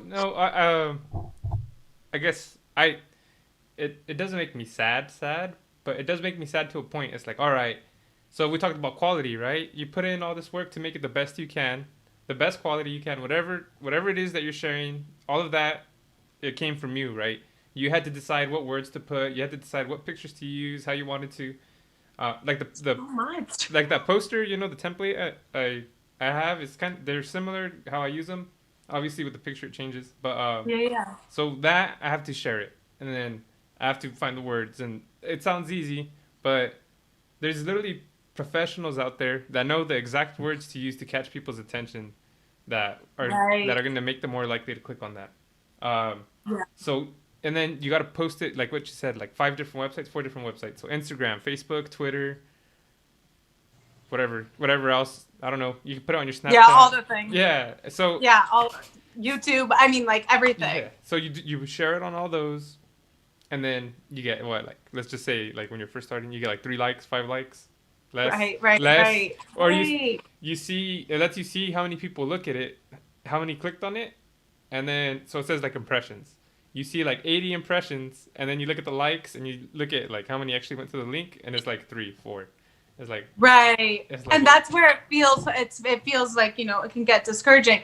And then also with the way the social media is and the way that technology is with the algorithms, it's not fair. yeah. So when you're self-promoting, unless you're putting a shit ton of money into it, you're only going to get a little bit. Yeah. So that's where it gets really hard. And like, I didn't have a lot of money to do anything back then. Yeah, no. I mean, feel like, you on that. I still don't even like. I'm still like trying to like put more money into stuff. But it's like you really, with marketing these days, with promotion. I mean, to self promote, you got to be on top of that. Like for us to get it to the next level, it's like your self promotion's got to be. You better be consistent. You better have quality and keep it going and do it as much as possible. That's what these people are doing. It's like, okay, what are they doing? What are the people who are the marketers? What are they doing? How are they doing that? They're on these things. They're on these accounts all day long. Yeah. That's why the people that are huge have their Marketing 100,000, team. a million views and likes and follows and plays because they have somebody working on their account that they either paid for or are getting represented by. So for us to be self-promoting, and whether we're putting in our own money or not, it's a lot of work. Yeah. And shout out to all of those who are self-promoting right now, because it's like, it's not easy. Yeah. I'm like, I'm doing the best that I can. I struggle with consistency. I feel like that's where I'm like, oh, I'm trying so hard to be disciplined, because the consistency thing with being busy and having a million things, it's like, but that's what the self-promoting success will come from, being consistent. And it's like, it's just. Yeah, when you feel burnt out from everything else, and then you're like, I got to do this. You're like, do I got to do it? Like, this is the least important part. And it's like, no, well, not the least important, but this is like the easiest part. I don't got to go as crazy on this as I do everything else. It's like, well, in a way Right. you do, because the marketing part is what attracts new people, right? People that maybe never heard of you, people that maybe wouldn't have paid attention to you unless this caught their eye. So I actually struggle with that a lot too myself. I need to improve on that. Like I said, eventually, it'd be nice to have someone to do it. But so this is an unfair comparison for both of us. But so you know who the Kardashians are, right? Yes. No, okay. I love the Kardashians. yeah, that's what I'm saying. This is an unfair comparison, but so you notice, like, before every season starts, something crazy happens with their family. Yeah.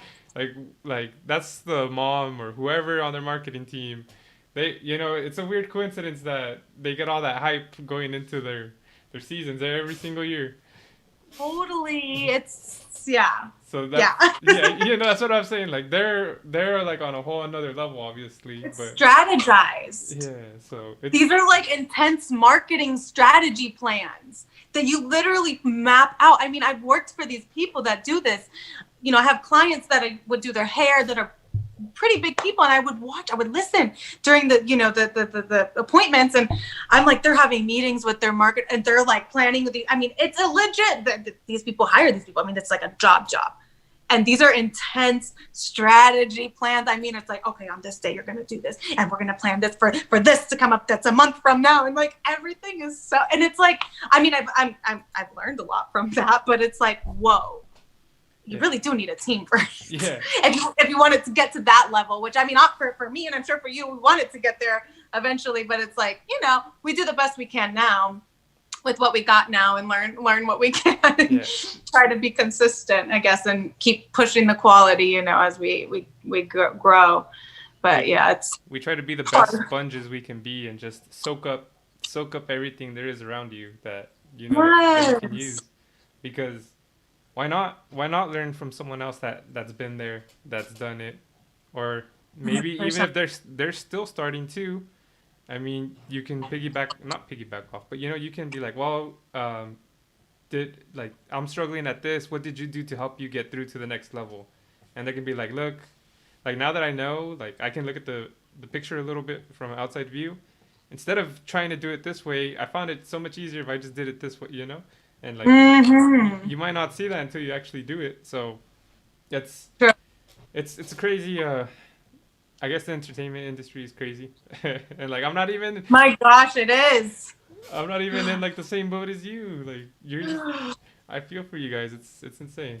It's a lot of work. Yeah, there's a lot involved. It's just so many different things and a lot of different like strings in the different directions, you know, but I think if you love it, you know, and when you put your heart and soul into something that you love, like you have to, I think this is a thing with entertainment, you have to love what you're doing, because then it's not gonna be, people can feel that, you know, you can just feel when somebody's not into it, especially with entertainment. So I think it's just like we put all we got into it, and magic happens.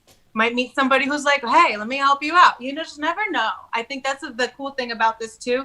It's so broad. The entertainment industry is so broad. Like whether you're doing, you know, the podcasting or you know, film or commercial, whatever, you know, music, whatever. It's like that passion people can see right through, and that's what they want. So it's like, I've had his name was Patrick Hogan. He plays at the Bellagio in Vegas. He plays the piano. They do cool. classical music. So it was pretty cool hearing him, like, because he goes to college too in Vegas. So it was pretty cool hearing him like actually making a career. Like, you know how you said there's different aspects of the entertainment. Yeah. Him actually like. He gets to play at like in Vegas, you know, like the big show, capital of America. And then at the Bellagio, like every time I think of the Bellagio, you know, you think of the fountains just shooting up. So. Yes, I'm like, I want to go to the Bellagio right now. Yeah, so like I'm like, that'd be pretty sick having that as a part-time job, and while you're going to school, you know, because like when I was going to school, awesome. He does that. Yeah, so that's why like I know you play the piano, so I was like, oh, you know, she might like that little comparison too. I love it. I'll awesome. tell him, hey, is there any openings for any shows over there in Vegas? Yes, that would be so cool. Yeah, like what is it called? Residencies that he doesn't have that, yes. But you know how like artists have that. That's so funny you mentioned that. I was just watching this girl right now talking about that. I feel like it's a sign. You're trying to tell me something. Maybe you're gonna get a residency. I was literally thinking when she was talking about that. She had a residency here in LA at some hotel, the Roxy maybe. Cool hotel, some cool hotel. And I was thinking about that. I was like, wow, you can have a residency? I didn't know that you could actually, as a musician, have a residency anywhere. So now I'm like, that sparked an interest in the fact that you brought that up right now. Now I'm like, Yeah, it's a sign. And then especially since you said you're from New York? No, I'm from California, but I was living in New York. Yeah, okay. I moved to New York end of 2016. I moved to New York, but now I'm just doing bicoastal, kind of project based. So you're going back and forth from Cali to New York? I'll probably go there in like a month and a half or so for like a little bit. I love it there. I'm like, I need to be there half the time. I just love it so much, and there's just so much to do. And I mean, I definitely plan to like be here and like settle down here when that time comes, but because my family's here and I just love California, like it's just like I'm a Cali girl at heart, like yeah. But I'm also like I think it's half and half. I think I'm a New York girl too at heart. It's because when I'm here I feel very New York, when I'm there I feel very California, so it's very like So you kind of But stick out in both areas because you have a little bit of both inside you, right? yeah. So like instead of that, like, well, that's not normal. Like, you know, like you're like, oh well, it's just because it's a Cali thing, or you know, Right, it's a New right. York I can thing. do that. I can say that. um, I can really say that. that's crazy. Does going back and like experiencing New York and experiencing California, does that influence like not just your music but your life like in a different way? Do you use that to your advantage or anything, or just Oh yeah, 100%. It's just so different. Like, New York is always just gonna have a very special place in my heart because that was where I found me. Like up until then, like that's where I had all my independence. That's literally when I go there, it's all me. I don't have nobody telling me what to do. You know, I just don't have any obligations. It's like people that I met out there, they see me as like I do my own thing. Here, it's a little different. I have a lot more obligations. All my close friends are here. Everybody, you know, it's just a little bit different. Over there, I just like, I found me when I moved there. I moved with like barely any money. I don't even know how I did it. I really don't. yeah. I'm literally like, everybody that like knows me, they're like, how did you do that? Like, that's like, you're literally crazy. And I'm like, I don't know. I just literally was like, my friend and my roommate at the time here in LA, when I was living in LA, because I live in LA, but I'm like in a little bit more of a suburb right now. But I was living in LA with this girl. She used to live in New York and she had just moved to California. And she was a musician. And anyway, she was going back. She's like, I need to go back to New York for like a visit. I need to just go for a few weeks. You want to come? And I'm like, yeah, I want to move there. I'm going to move there. I'm like, I'm just going to move. Yeah. I wasn't dating anybody. I wasn't doing anything. Nothing was holding me back. I'm like, I got to go. And I always, since I was a little girl, just like envisioned me being like far. And I always felt the East Coast. I was always so drawn to New York. So the opportunity came up. I'm like, I'm going. I'm like, I'm going to move. And like within a month, I'm there. And I'm like thinking I'm going to do like these things. And I didn't work out. I ended up doing hair like full time. So I actually didn't do too much music. I mean, the first couple of years were, oh my God, so hard. And then I met the guy that I thought I was going to be with for forever. And that didn't work out. So it was just like so much self-discovery. Everything was all on me. I really learned so much. And I really, you know, I even though I put music kind of to the side for about a year, I would say I still did stuff. I still like was performing my songs. I had released 2 songs that they're only on my SoundCloud now, but I was pushing those songs when I had first moved. Like they were being released that first year that I was living there. And so I was pushing that. And, you know, I performed a little bit. I did a little bit of things, but I really was just so focused on working and having a job and like trying to live my life there and like survive because it was so expensive. And I just didn't think about that. I didn't think about the financial part of it, that I was going to have to do this all. And New York is not cheap. And I don't know. I just didn't think about it so much. So I really, I mean, I like a lot of artists when you jump somewhere and you know, I'm like, I don't know how I did it, but, so you just flow with life, and I've just flowed with it. And, now I'm, you know, here in California for a while. Now I'm like, okay, now I'm really doing the bi-coastal thing. I hadn't gone back and forth so much. Like I was going a lot more when I first moved there. But then like it kind of died down because I got an engagement, you know, I just stopped having so many reasons to come back here. Yeah. And, you know, I was so busy there. I had so many commitments over there. So now is like, you know, then COVID and all that stuff and then the breakup. And then I'm like, it's time to be here. Yeah. So, and ground here for a bit. So you went to New York, broke. Yes, basically. Yeah. Basically. So when you were here in California, you grew up here, right? Like everyone that knew you, people close to you, they had a certain image of who you are, right? Like, yeah, because you are you. But since you're still growing up, you technically don't know who you want to be yet. Yeah. So you go to New York, no one knows you, which you said was freeing. You didn't have anything to like tie you down, to hold you down. But at the same time, it was scary because you had no one to help you. Like, so you really found out who you were because you had to do it by yourself. Totally. And I think I think that might have helped you in the long run of maybe not for your musical career or any career, but just in life, because Oh yes, 100%.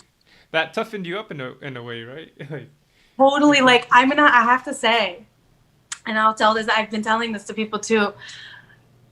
I I love me so much more now after that whole experience of being there and gaining my own independence, like being so, yeah, making all my own decisions, not having my close friends to like hang out with all the time.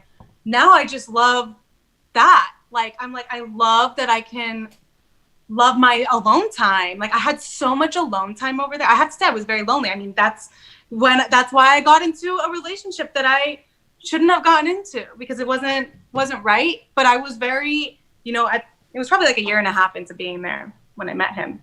So But the yeah. thing about, so I'm just gonna talk about this real quick. We don't have to talk about your relationship too much, but the thing about that. So you said you went into it, not rushed into it, but you went into it because you were alone, right?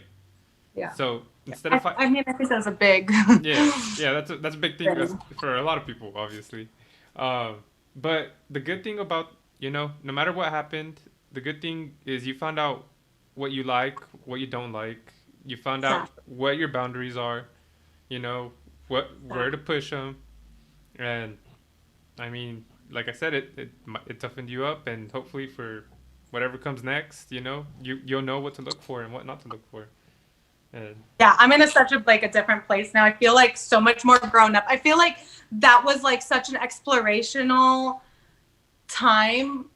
Like, I mean, I came here from, when I moved back here, because I feel like I do feel like I moved back here in a different way. Like, I'm not, like, I am bi-coastal, but like I did put my things in storage. I don't know what's happening next. I'm going to go when I feel called to go, which is very soon, because we actually have a project in the works that's going to happen. But anyway, it's just, like, with this last ending, which was in December, like November, it feels like that was the last 4 years. Like, I feel like I had a rebirthing coming here in December, or like in November, December. So I really felt like that was such a huge period of time where I really grew, and it's pushed me into where I am now with the music and with my career. And like, I'm just in such a different place. Like, I'm a different person since being in that relationship, since being in New York. I'm like super independent now. I'm like, I have so many things I need to like do on my own. I'm excited about it. And it's like, it was a great experience. And New York is my other part of me. So it's like, I'm still going to be going there and doing the bi-coastal thing, but it's just so different now. But it was such a great, yeah. I'm like, whoa. There's gonna be so much more songs about that, probably. Now that I'm here, now it's like, wow, I really have been reflecting a lot on like the last 4 years, because this time it just feels so different. Like it's just different. Well, now you have something to compare it to, right? Totally. Oh my gosh, so much. And like, I'm getting older too, so like it's like that was such like a younger period of time for me, if you know what I mean. Like, I feel a lot more mature now. Like, it matured me a lot.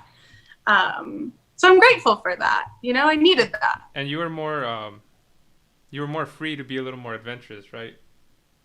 Totally, because I literally could do, like, I had to make my own decisions. Yeah. I don't have anybody to influence me. And sometimes I feel like that's why I went, was because I was kind of tired of feeling pulled in everybody's direction and having to feel like I be like this and like that. And I was like, I just want to start over. I don't want anybody telling me. I'm just such a free spirit in that sense, and I like to do my thing. I like to do things on my own. I really do. I enjoy my alone time. Now I do a lot more. But I've kind of always been like that. I thrive when I can focus on what my soul wants, not what everybody else wants for me. Yeah. I'm always like, no, I just can't. I need to do what Bria's soul wants, I don't mean to bring this down negatively or anything either, but since you said you were free to do what you wanted, right? Mm-hmm. No one can tell you what to do. At the same time, you're gonna make mistakes along the way. Yeah. Oh yeah. Oh. The mistakes I made. And since you're by yourself, you really can't blame anyone but yourself, since you made those mistakes. I can feel that right now, because And I think that's where a lot of the growth came from too, was because it was only me. Yeah. At the end of the day, it was like every decision that I made, and whether it was a good or bad one, the consequences that came, like you said, it's all on me. So, I mean, like I said, we don't have to go into anything. Mistakes suck, but the good thing about them is you learn from them, yeah. you know. And it sucks having to learn the hard way, because I'm sure too a lot of time. Well, me, I don't know about you, but me growing up, my parents, my mom specifically, told me not to do this, not to do that. And I'm like, yeah, yeah, whatever, you know. Yeah, you know, yeah, whatever. Like, yeah, you guys are just saying that, like, whatever. And then after I go through that struggle, and after that I overcome that mistake, I'm like, yeah, I wish I didn't do that the hard way. I should have just listened to my parents, or you know, like. Right? We do, yeah. We But- live, you know, it's like we have to make those mistakes to realize. Yeah, there's a reason why they're telling us to do it a certain way. But I mean, like I said, all that just helped you mold yourself into you. It did. No, it's been great. You know, I'm grateful for that. Like, I always think about it, and I'm like, well, you know, life keeps moving, and I think, you know, that I do have my moments where I can dwell a little bit on it and get, you know, in a kind of more darker place, but I just love those moments more, and I'm just like, it's just time to be with it more and honor that and be grateful for those experiences and keep it moving, right? Like, keep moving forward and being, you know, in the here and the now, and what can we do with the here and the now?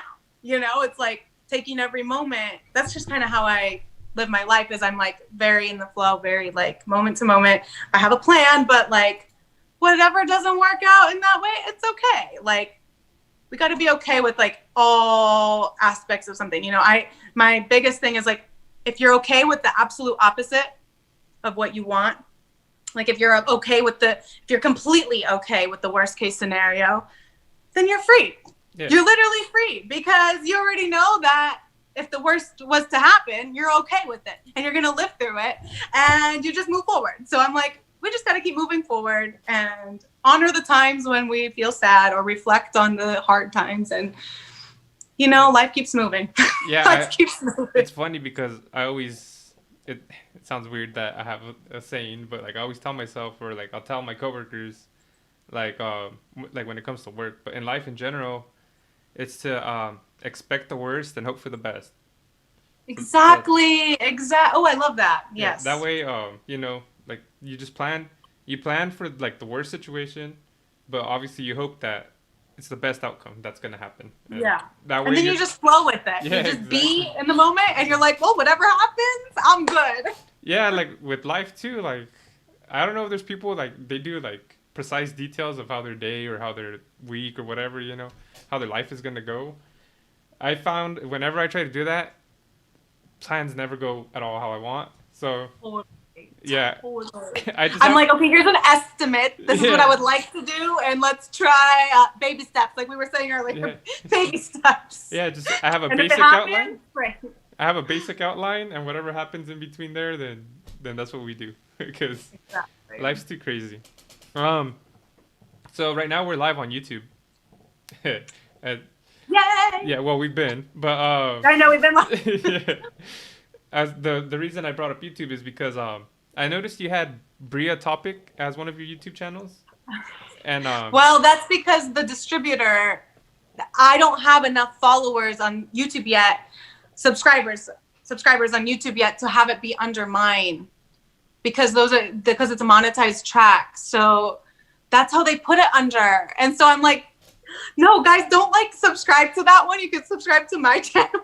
Yeah. But that's not where the song is. So I guess if they want to hear that song that I have, Break Another Piece, and the new one will probably be going on there too. I'm not too sure how to change it. I think it has to be once I get to 1,000 subscribers. So I'm not really sure. Okay. TBD with that, but yeah. So there's a Bria Topic, and I don't know. I think there's other Brias on there. Okay, yeah, because I was trying to listen to some of your song, and oh yeah, so it's just one song of mine that's on there. Yeah, and so I was like, and then that's like one of your, like, is that one of your newer songs, or you're like?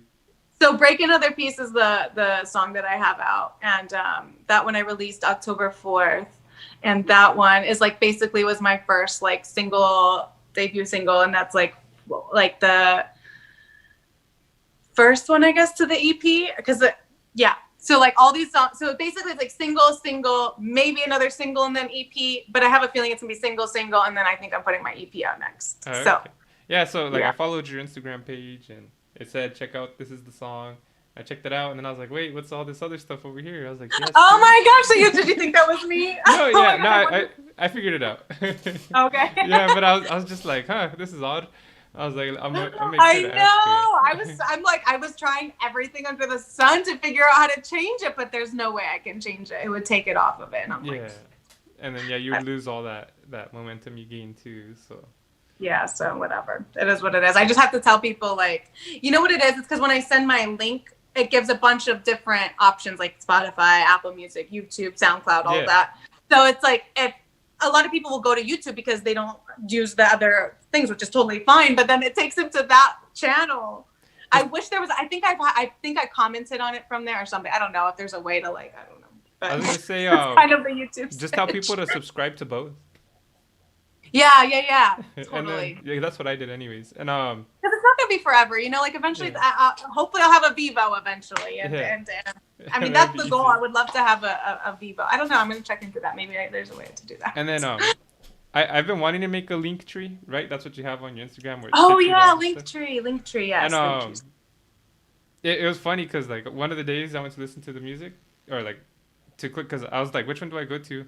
I went to click on it and it said Linktree is currently down. And, oh no! Yeah, I know, and I was like, huh, I never thought about that happening, you know, and I was like, huh. I didn't know that happened. Yeah. That makes me ooh. Yeah, it was back up a little bit later, but yeah, I remember seeing that, and I was like, huh, that's something I never really thought of. I was like, I guess that's something to look out for. So. Oh, like the Linktree. Yeah, maybe they were doing like an update on the server or whatever. Yeah, that's like a little weird. Yeah, so I don't know. Hopefully they don't do that again. Yeah. Oh, but this technology stuff these days, I mean. Yeah, so. I don't know. Yeah, I try to do my research as best as I can. You're so good at it. Especially when it's on YouTube, it's awesome because I pay extra for the YouTube Premium. So when I'm at work, I just listen to it on there like nonstop. And I have little earbuds. Yeah, so. That's good. So when it comes to like content creators, when I have them on here, they have hours and hours on YouTube. So like I learn like a lot of stuff about them because they, you know, we talk about everything. You know how like today you're talking about a bunch. So yeah. So that helps out a lot. When they're up and coming and they only have like one song out and like not a lot of stuff out too, I'm just like, all right, well, this is definitely gonna be a straight. Let's just wing it. You know. But what direction would you like to take your musical career? Oh my gosh! I really want to like. I want to reach for. I'm reaching for the stars. Like I want to get. So you've gone east and west. Now we're going up towards the stars. Yeah, we're going north now. We're going up to the north. No, I just really want to. I want to get my music into TV and film. I definitely want to, get sync placements and, really work with like top artists and just do more collaborations and just get it up there. I really want my music to get out there. I want to share all the things that I have to say and, just share the gift of music, of life, and just like the messages that come through and, that we're all in this together. We're not alone in this life and all the struggles and things that we go through. And, music is that connection. I feel like for a lot of us is that like we turn to music to, heal us or just like put us in a zone, give us a vibe. And I vibe with it. So I'm like, okay, whoever's going to be attracted to my vibe will be attracted to my vibe. And I want to call those people in, whoever needs to hear whatever song that they land on, may that be what they needed to hear today to either help heal that whatever they're going through or just give them a good vibe or something, just good. Just make it light and give that. That's just my goal. But I have big dreams with it. I definitely, I would love to win awards and get really good placements and stuff like that. So I know there's a lot of work involved and putting my best foot out there. And that's just what I'm, doing best this year as I'm like, each moment it's just like growing and growing and growing, and like, how can I keep making this better? Like, what's the feedback? What can I do next time? Just kind of like being there for the followers, the fans, like everybody, just be like taking all of that in and listening to what do people like, and how can I be authentic yet still serve. Yeah, so I think that's.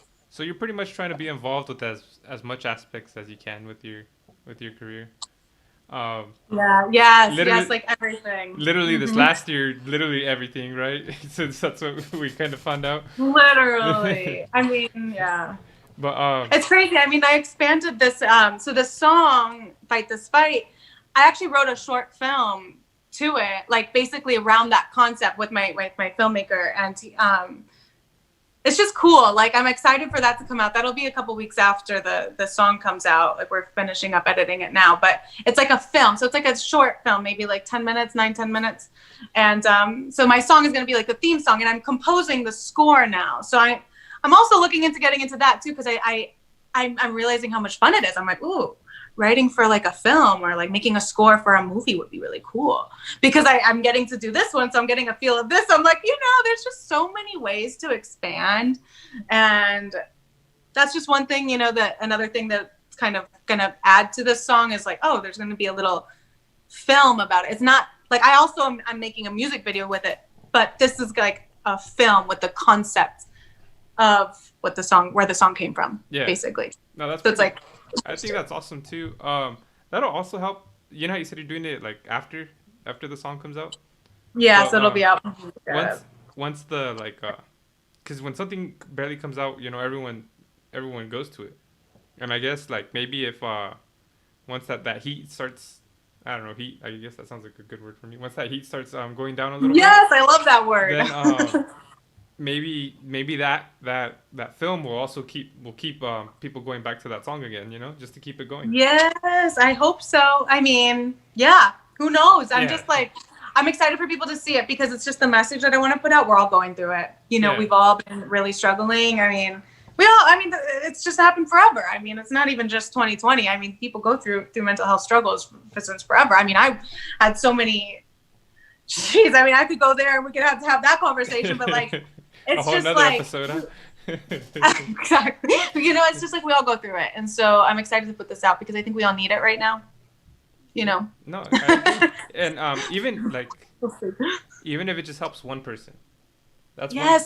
I mean, it helps me by putting it out, so I'm like, I'm glad it's a nice release for me. But I like you said, even if it just touches one soul, and somebody feels it and can sing it, or feel it, or just dance to it, whatever. Just know that we're doing it. We're fighting this fight. Yeah, that's awesome. I wish I had a little like sound clip. I'd record you saying that. I know. Oh, well, yeah. It'll be next Thursday. Oh yeah, almost a week. Yeah, like literally in like a week and a day. A week, yeah. Well, a week since you said the night, right? So pretty much. Yeah, so literally, yeah, because it goes live depending on the person's time zone. New York time, right? It'll be. But it's so funny because if you're in California, you won't get it until 12 a.m. here, but you guys will get it earlier. It's so weird how it'll like. Well, actually, no. I think California gets it earlier. Oh, maybe. Yeah, since it drops. Since it drops at 12 over there, it'll be 9. Well, 9 it says PM. It drops. It gave me an option. It was like have it be that time universally, or have it be that in the person's time zone. Oh, the time zone. I think it really might be, but with with Spotify though, they like released mine early before, so they might even like do it all at the same time. I don't even know. Yeah, I was maybe whatever. It'll come out. We'll find out. We'll go and keep an eye on it and make sure. Keep an eye on it. That's pretty cool though. Since we're talking about some heavy stuff right there, let's make this a little more lighter. We don't have to fight right now. Yeah, no fighting. What is your favorite venue that you've played at? Ooh, my favorite venue that I played at. Good question. Let me think. Well, I've actually really only performed in New York because that's when I moved at the end of my career, and I performed at a lot of really cute places. I liked this one restaurant, honestly, that I performed at. It was like a really tiny, cute little place, but it was really, really intimate, and like the vibe was just like memorable. Oh my gosh, I played on a TV show, which was cool. That was like my first like TV experience. That was so random. I brought my violin that day because they were going to use the violin like just as like a prop. And they're like, does anyone play piano here? And I'm like, should I put my hand up? I'm like freaking out. I'm like, should I put my hand up? What are they going to make me do? And I'm like, okay, yeah, you. And I'm like, okay. And so they had the piano over there. And it was on the ABC show, The Fosters. And so I played on that. That was a little clip. Here's a little clip of that. But so that was cool. That was cool. And then, oh my gosh, my face. Oh, I can't even believe that I would blank on this. But when I debuted my first single, it's not on every platform now. It's on SoundCloud. That performance, like, the chills that I still get. Like, I anchored that moment in because that was wild. I mean, it was in LA. I had a really great crowd, and the managers of the venue were very, very happy because I got a lot of people in, and it was just very random. I had just flown in from New York, and the guy's like, "Hey, you want to perform tonight?" I'm like, oh, my new song literally had just come out. Like, it was just coming out like in the next day. It was so perfect timing. It was just a beautiful, like, divine thing that happened, and it was like the people that came, the vibe. I only performed my one song. It wasn't even a whole thing, but it was just so. It was a beautiful moment. That was very rewarding, and it just was like, oh, I want more. I want to keep doing this. I love it, and now I'm excited that I'm gonna be, because that was just me singing to my song. Now I'm like, I can bring my piano to more stuff and like do different things. So it could be a different kind of performance you can do now, which is. Yeah, different kinds, like there's like the pop type of performance I could do where I'm like singing and kind of dancing. And then there's that like intimate, sit at the piano, emotional, more like feeling vibe. Yeah. So that has just been starting this 2020. So I haven't performed at any venues except the live streaming at my filmmaker's studio. He has like a studio in New York that we, do live videos there. So that I've been doing the piano stuff, but all the other places I've just done like singing with the mic. Yeah, well, cool. That's not bad though. Like I said, different experiences. You know how you were kind of nervous to say that you played the piano. Obviously, the more you know, the more valuable you are to certain people because they can use you compared to someone else that is more limited, maybe. Totally. Not trying to talk down on anyone, but that's just that's just the facts of life sometimes. If you could, I don't know if this is something that singers think of a lot, but if you could sing the national anthem at any event, what would it be, and where would it be if you could choose like what event and where the event was? The Super Bowl? Super Bowl, okay, yeah, see, exactly. Oh my God, the Super Bowl. But you know what? It's so funny too because that would probably be my number one. But then the Dodger game. Yeah. Got a Dodger game. But it's so funny again that you mentioned this because I was watching this girl earlier, the one that talked about the other thing we were talking about. She literally did that. And I was thinking that in my mind, wow, she's so good that she did that. Like, that's amazing. How do you do that? Like, how do you get that? How do you like get the word around that you want to do it? Yeah. Oh my God, but I would be so nervous to sing the national anthem. You cannot. Yeah. Did you ever? Oh my God, I would literally be like practicing that like 24/7. Did you ever see the? I haven't learned that. It was the NBA All Pro game where like all the best basketball players they're on the court. It's like when was that? I feel like I might have seen that. Fergie, she did like a remix to her own rendition to the national anthem, and it was a. I don't think I saw it actually.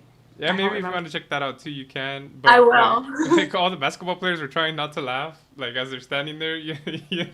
Wait, like, did she like mess it up? It wasn't like a real performance?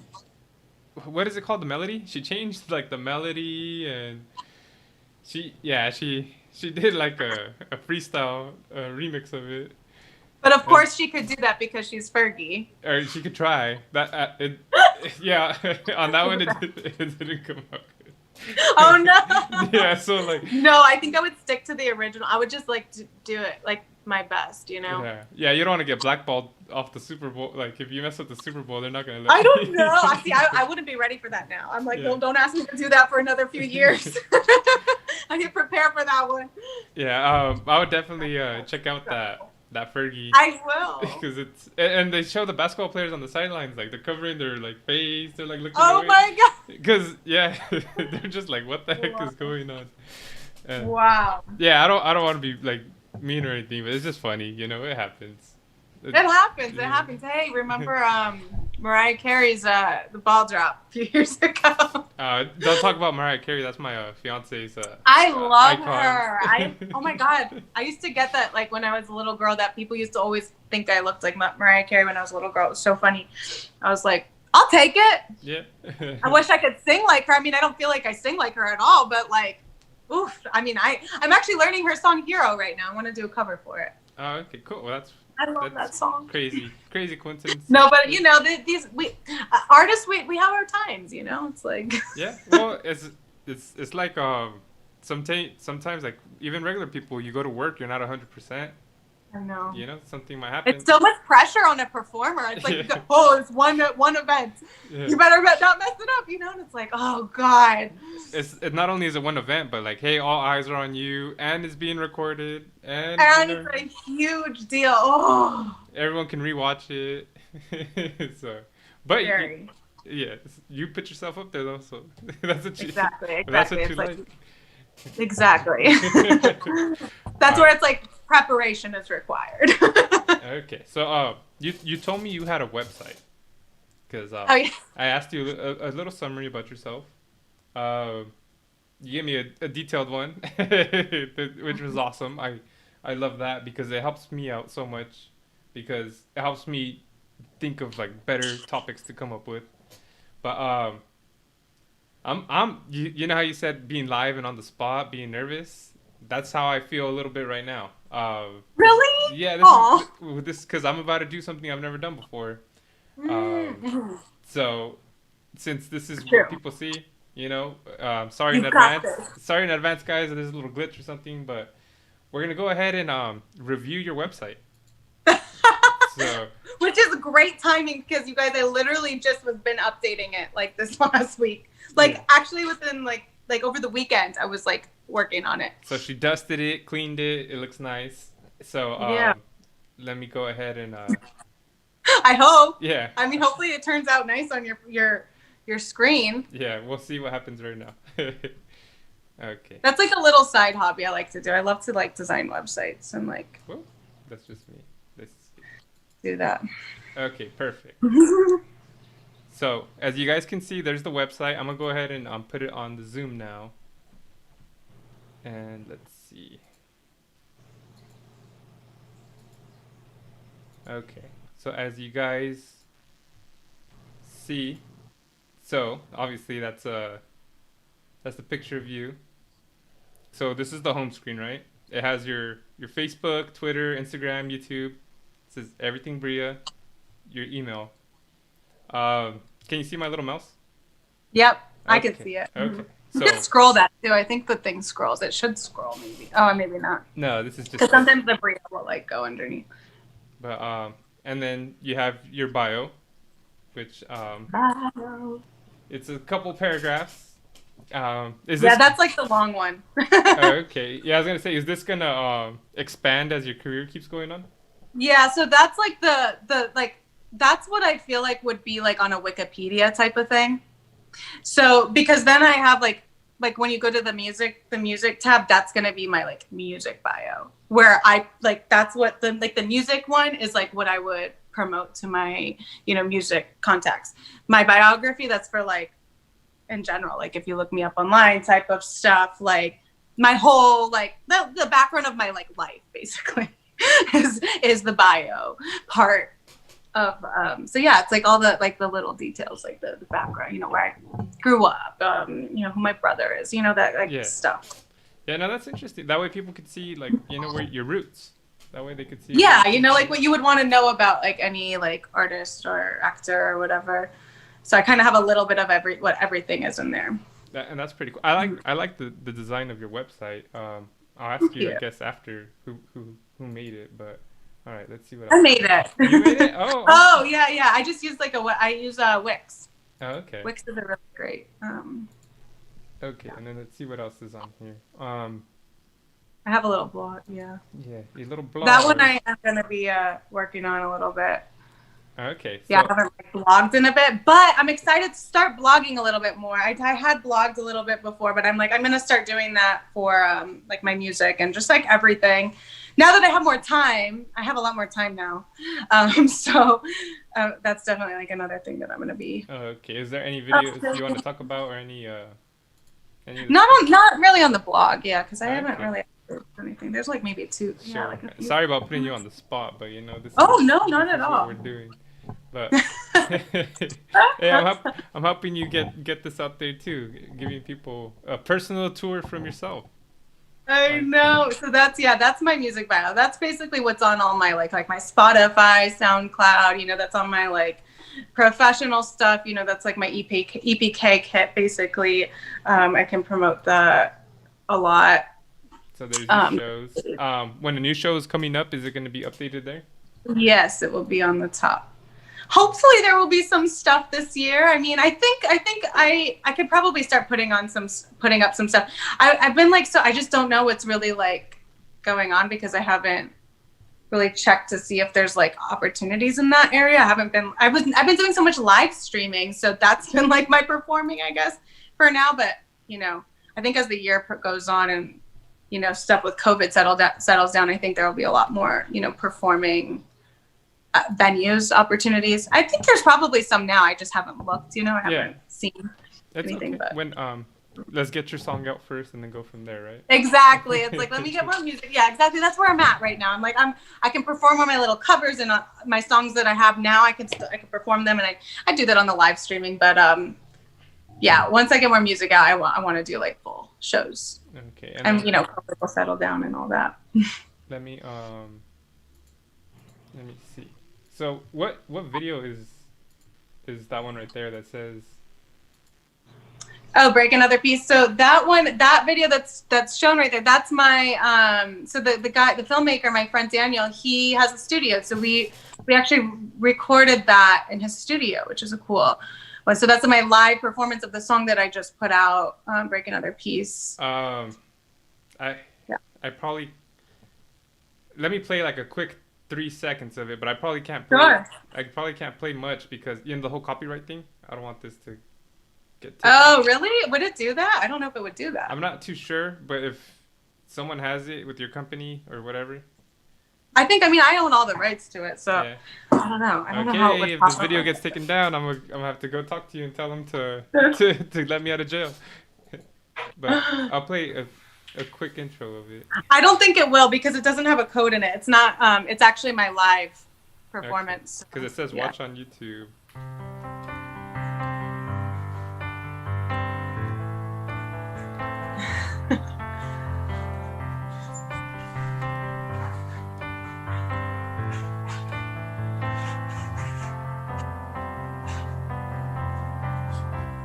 Whole lot of screams, whole lot of fights. Nothing gets better, we don't come down. It's a cycle these days, we just can't come down. It's breaking us apart, and I wish that we could see through the same. All right, guys, that was a quick teaser. Like I said, I don't want anything to get taken away. So if you guys want to see more of it, yeah, if you want to see more of it, go and follow her on her pages. Yes. How does it feel watching someone else watch your videos? Is that kind of weird? Is that like a So I don't know. I'm still getting used to watching my own videos personally. You know, I do struggle with that. I think a lot of us do. You know, I still have my insecurities, and I work through them every day. So, you know, I think that, you know, it's good for me to watch my videos, and it's really a good exercise to watch my videos with other people. I have a good friend of mine that literally, when she would be at my house, she'd be like, let's watch all your videos. And she just like really wants to watch all my videos with me. And I'm just like, why? Okay, like if you really want to, but I'm like cringing because I'm just like, because we're like that, you know. I feel like a lot of us get very, very critical of ourselves, and it really is a daily thing that I go through. But I'm getting better with it, and I try to just like work through it inwardly now. I used to be a lot more like, oh no, don't do it, like being like dramatic about it. But I've like really realized like that's not the way to handle it. Just let it happen and love yourself more, you know, like.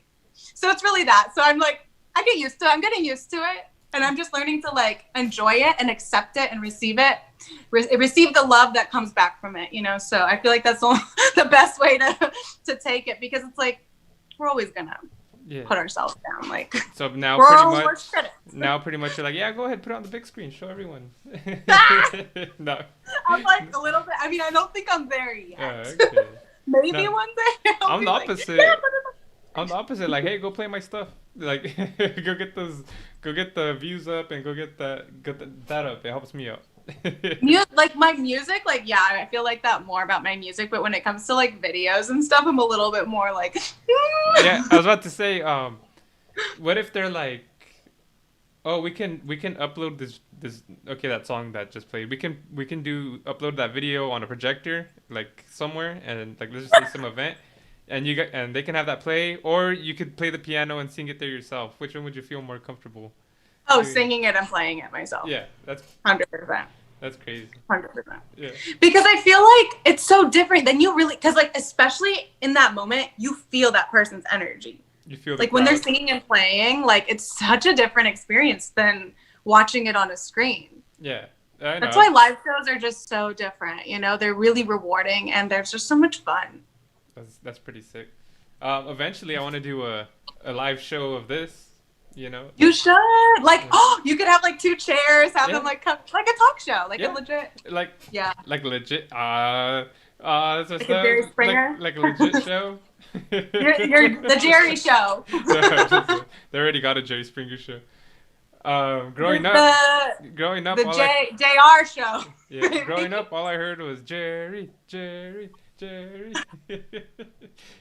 You could be JR. Yeah. The JR show. Yeah, I was gonna say that's not too bad though of a chant, because you know kids can come up with crazy stuff. Totally. All right, so let's see. Whoops, there you go. Clicked on the wrong screen on that one, you guys. My bad.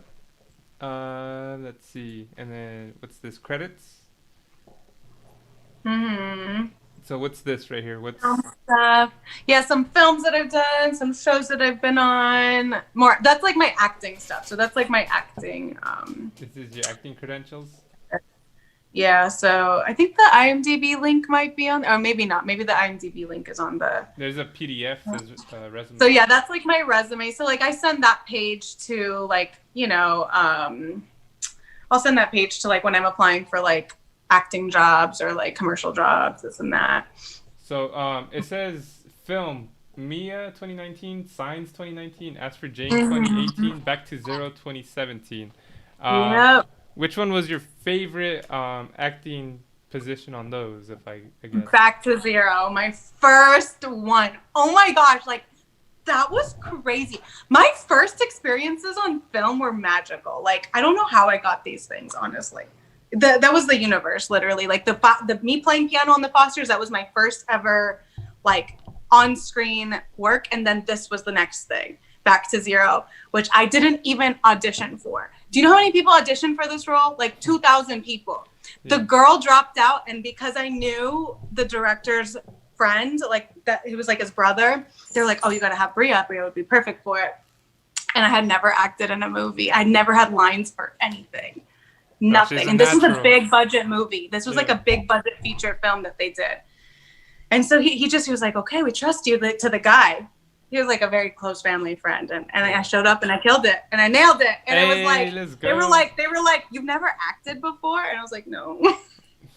I don't know how I'm doing this, but it was just meant for me. It was just so crazy how the girl had like dropped out, like, and it was like a very quick thing, and it just was like, it was just crazy, but it was so fun, and it was like it was a great first experience. I was like, oh, I want more, I want to do this, like this is like best. That was like the best day of my life. At that moment, I remember being like, this was the best day ever, I can't wait to keep doing this. Like, they gave you a taste of it, huh? And oh my gosh, that was wild. Yeah, that was here in LA. That was like 2016, 2017, 2016. 2016. The movie came out 2017. Oh, but okay, yeah. But the actual we time. filmed it here before. So let's see. Television. So on television, it says you have Sweat Oh, yeah. Shaper, Yeah, that was a little commercial. Fameless, The Real Story with Maria Elena Salinas, Yeah. and The Fosters. And Yes, the piano part. yeah, I was Uh-huh. gonna say I guess I kind of already have an idea of what you're gonna say, but out of those, which one was your favorite? Oh my gosh, the Fameless episode. Oh my gosh, it's so embarrassing. It's on. You guys could probably watch it on my website. I think I have it under the reels or the media page, but I'll show up here and it's gonna be like this. And I'm excited. I'm like, oh yes, I get to host a show. I get up there. They have me go in the studio. This is where I met my producer for the songs that I ended up releasing after that. It's so funny. We go in there, and I didn't realize that they're doing the same thing to everybody. There's like 4 of us, and so I go in there, and it's like, I'm thinking I'm legit hosting a TV show, and the whole thing was a prank. And I was so pranked. They picked my episode out of the, because it was like, they had 4 people in, but they only picked one of the, it was just funny. It was embarrassing and funny, and it's just hilarious. You guys should watch it. Yeah. It's like, you want to see me make a fool of myself? Or just be clueless, dumb Bria? Because I'm literally, you know how they will say like, oh, blondes are dumb, or the dumb blonde joke? I'm literally that. Yeah, I feel like I'm a blonde at heart. If that was to be a thing, I don't really think blondes are dumb at all. Yeah. But that whole idea, you know, I'm like, that's literally that, like, cuckoo, like, girlfriends, like, everybody else did not, like, fall for this prank like I did. Yeah. Well, Basically. And I'm like, I really got stumped that's on what that they get one. though, because you made it on TV and not them. So let's go. They were like, you're meant for reality TV because you can't keep a secret or something. Because what I do in it was bad. You guys, you should see it, because that episode. We're gonna have to check it out then for sure. It's really funny. It's funny. So that was really fun. That was the funnest, like, TV. That was here in LA too. All my TV stuff has, honestly, my biggest TV stuff, like, I mainly did a lot of background stuff in New York. I did little short films and like commercial stuff. I don't even think I put all my stuff on that webpage, but yeah, that was like probably my favorite stuff about here. Yeah, it was one of your best ones though, huh? And then it says you've done theater. Yeah, so I was doing theater in New York, which was fun. Yeah, I did a lot of cabaret stuff. I was actually working for a theater company for special needs adults called Dream Street, which they're like, oh my gosh, I love them so much. So I was able to help. I was a teaching artist for them, and then I did some of my own little theater stuff. Not too much. I was really trying to get into more musical theater, but I think the ones that are on there are the like theater acting stuff. But yeah, I was working with a theater company, so we were able to write some stuff, and I did some piano stuff with that. And theater's fun. It's totally harder. I mean, it's way harder. You have to memorize your whole thing. You know, you can't, there's no like cut. You learned this 2 pages of lines in one day. It's like, no, you learn the whole script and you better know the whole script because, or you better know how to improv. Yeah, and you better know how to project your voice. So it's like a million things. It's so much harder than acting on film, on TV, on film. It's so much harder. That's crazy. Harder. Yeah, I never really thought about that, but that's true. It is just a live performance. It'd be like doing this, but you have to know exactly to the T what we were gonna say. I don't know if I could do that. Oh yeah, yeah. Or you better know how to improv, and it's hard, you know, when you're working with other people and you got an hour and a half long show. You know, you're like, it's a lot. Yeah, exactly. Let's see what else you had on there. And then you have Orange. My background. Yeah, background. Oh yeah. Orange is the New Black, Unicorn I did a lot. Apocalypse, and Gemini Man. Those are like my top 3 because the mentor I was working with, the acting mentor, she's like, with background work, you only need to put like your top 3. I literally probably did like gajillion background work. My favorite show I've been on, honestly, is Mr. Robot. I'm obsessed with that show. That's why. Oh, and Younger, but I didn't put it on there. Gemini Man was so much fun to work on because Will Smith, you know, I'm a huge Will Smith fan, so that was fun to see him and it's fun. It's just like it becomes so like second nature. It's like it's almost like you want to be like friends with them. It's like I feel like you know them because you're like right there. And so like I watch TV and I'll be like, it's just TV doesn't look the same after you're like on TV. TV does not look the same. Everything's like, yeah, it's just so different. So it's fun. Like I'm so glad that I've been able to do those things because you know you get money, you get paid, and you're like doing something fun, and it's so easy these. Sometimes, unless it's raining and like you're out in the rain. I mean, there's been some tedious background jobs that I've done and we're like freezing outside and 20 degrees. For Orange is the New Black. Oh, it was snowing and it was 20 degrees and we were filming for summer outside. So you had to pretend that you weren't cold? Oh, yeah. And we were like, it was like, so we were in like, it was fall actually. So we had like a light jacket on, but in 20 degrees, I mean, they were trying to make it look like it didn't snow. Yeah. It was like snowing and we were like freezing. Dang, that's crazy. Yeah, you had to pretend you're all sweating and you're like all shivery and cold. Like that was brutal. Those were probably some of my first like New Yorkie moments where I was like, what the heck is this? Oh my God. Did you just see how cut when you were laying on when you were in the background? You're cut. I know, right? We're like, we get so irritated. It's like, let's be done with this. No, people get so mad. It's actually really sad. No, I've been on very many sets where I'm just like, why do these people do this if they hate it so much? I'm telling you, there are literally, you can tell a lot of these people that they do it for the money. I'm like, I will do this for free because I love to be on the camera. I love to background act, whatever. It's so much more fun than other stuff. So I'm like, I don't complain when I go there. I mean, it might be hard to do some of the stuff. It might be cold. It might be this and that. But I'm like, you should love it if you're going to do it. I mean, there's so much negativity on set sometimes. I'm like, God, these people, I just don't get it. Complaining about this, complaining about that. It's like, oh, no wonder you're complaining. Well, it's because, you know, that's why things don't move forward because you just hate what you're doing. Yeah. But, you know, I get it. It's hard. It's not always easy. But you do have to love it, I think, for it to be. They could be somewhere else, like working hard, you know, like doing strenuous physical work and getting paid less too. I mean, exactly. Appreciate what you got, right? Exactly. I'm like, I love it. I'm gonna be happy when I'm here. They feed you gourmet, like gourmet food all day. Yeah, there's my paycheck right there. Yeah.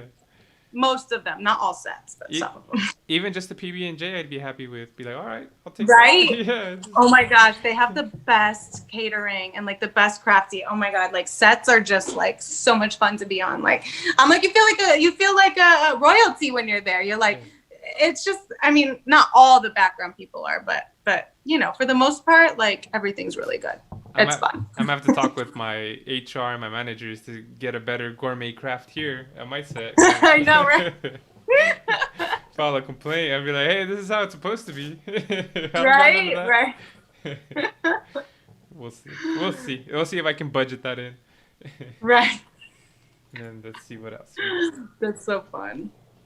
Yeah. That sounds like a good time. And then right here on media. Oh, you know what? Let me share it on your screen. Those are all my clips. So those are most of my on the media page. That's like most of my clips. Okay. That's a Sweat Shaper commercial, which is cool. Then there's a few of them. They did different takes of them. Okay, so those are all like my films, and I have them mainly on YouTube. So like, you know, people can go on YouTube, and I think all of those are actually on YouTube. Yeah. So people can like see them. You know, it's nice if I could put. There's the Fameless one. The Fameless one was not accepted to YouTube. So you guys actually have to put that one on here. Was that like a copyright thing, I'm assuming? Yeah, because I guess True TV copyrighted it, which I get it. Yeah. But I'm like, I have to share this. Was that not even a clip? Share it on my website. But what is it? I said not even a clip or anything? Oh, on YouTube? No, it was so sad. And then portfolio.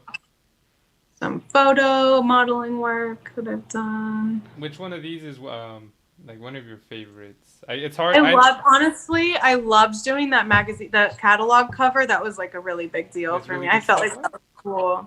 Yeah, I mean, like, that was just cool to be like on the cover of I still have that catalog. My mom has it. We have it here. Oh, and then the book. I was in the dry bar book. I have like a whole like tutorial spread of that in the dry bar book. Of that, like, that's just one little image, the one of me doing the hair, but yeah, and then all that other stuff is just kind of like photos. That's crazy. This looks like a legit. It looks like a legit. It is, yeah. It's the catalog. It's so crazy.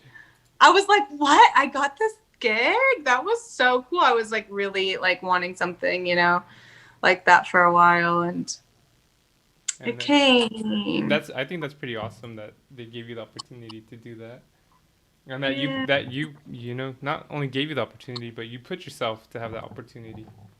Yeah, I did, and it showed up because I was like, I'm gonna keep putting myself out there, and then this Bria Gives Back. You did like a little charity. Yeah, so that's like where I do all my charity work. I kind of want to. I really want to expand with this. Actually, I really want to make it like a thing where I do multiple things with Bria Gives Back. So it started out actually, a friend of mine, we would go and do like hair. We would actually go and volunteer just doing like seniors' hair or just like kids' hair for their proms or their hair and makeup that were like either had like a physical illness or, different things. So it started out with me doing hair and makeup for that.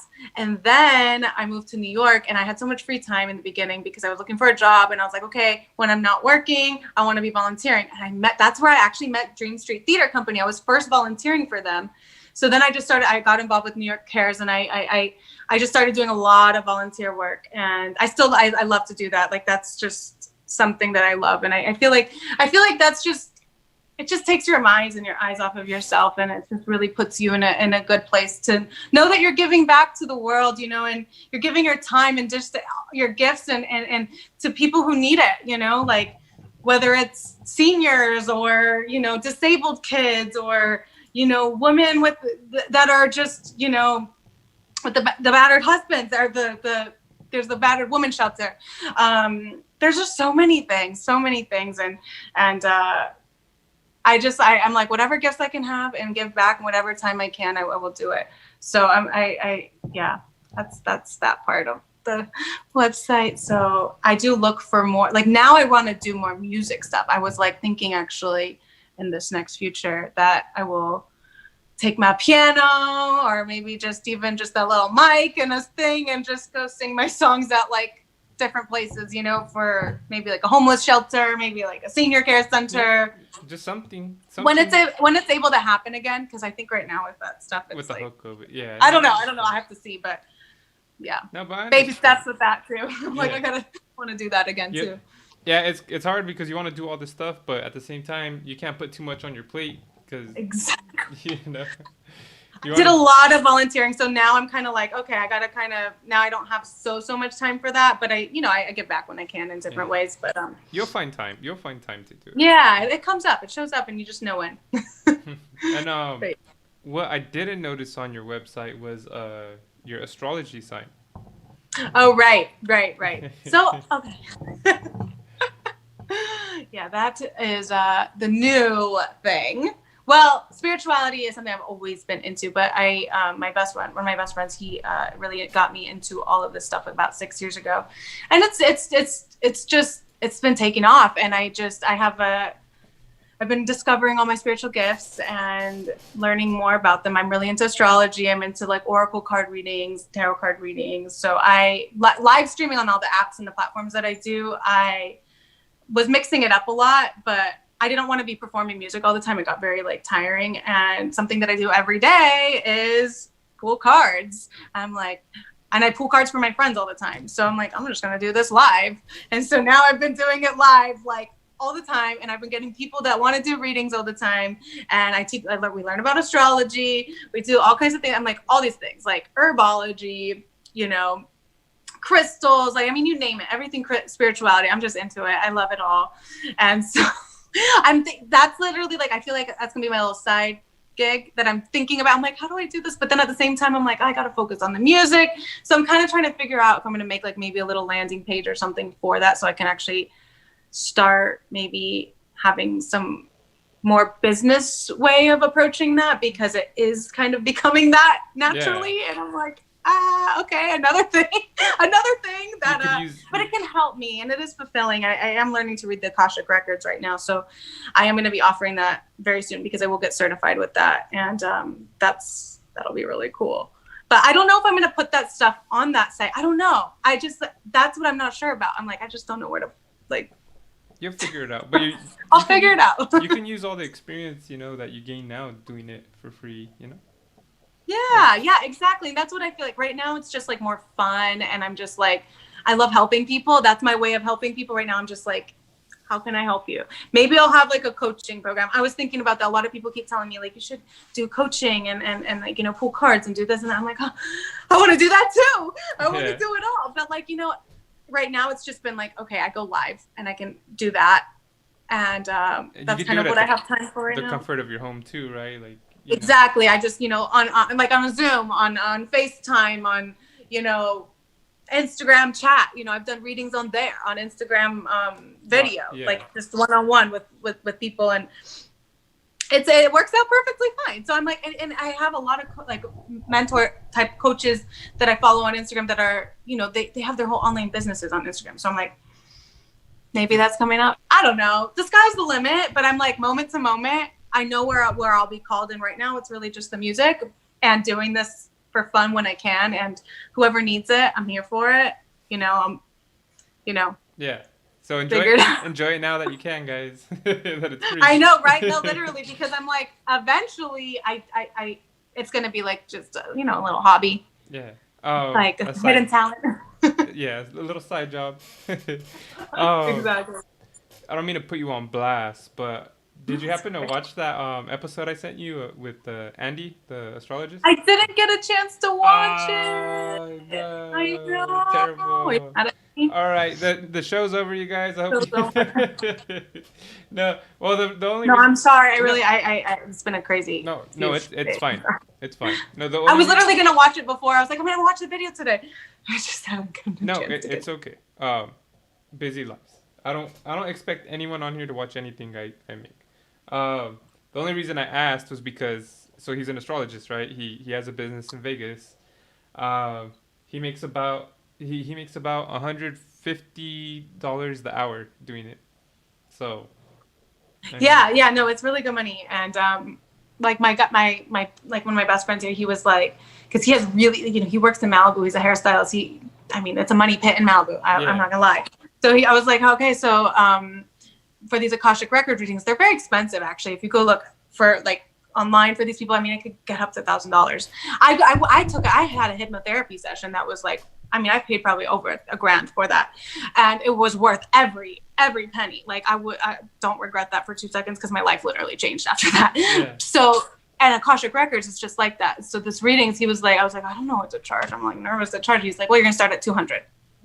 That's how it's gonna go, and it makes sense because it's a very long session that it is made before the session. Yeah. So it's like I'm doing all the work actually on my, like an astrology session. Like it's basically the same type of idea, and then you deliver it to them. So it does have to be, and I'm like, once I get certified, I am gonna charge that, because it costed me a lot to do the program, and that's where I think we have to, like, when it comes to money and stuff like that, we put a lot of our own investment into our stuff. So I think that's where we have to understand why people charge what they charge. They put their own money into what they've learned, and they've taken all that time and experience. And time's money. It's a cycle. Money's just a cycle, and it flows when we allow it to. So it's like, it can be a little tricky. I'm like, I don't know what to charge for all these things all the time. It's not my favorite thing to like figure out. But you don't want to overcharge, but you don't want to undervalue yourself at the same time. Exactly. And there's always what's the word? There's always your audience. Like there's gonna be, like, even when I was in the hair business, all my mentors that I ever worked for, they had many different clienteles as they build and grew bigger. It's like you have the clientele that doesn't spend a lot, and then you build and build, and then you get clientele that has more money, that they spend way more. So it just kind of depends on like your location. It just depends on so many things: your location, your people, who it is, who's your audience, or who's your I don't know, clientele, audience. I Yeah, don't your know. clientele. Yeah. Same Well, thing. whatever. You know, that's that idea. Whatever you do in life, and whatever you wanna like, whatever, whoever's watching this, whatever you do, just use it. Use whatever word you use for your aspect of life.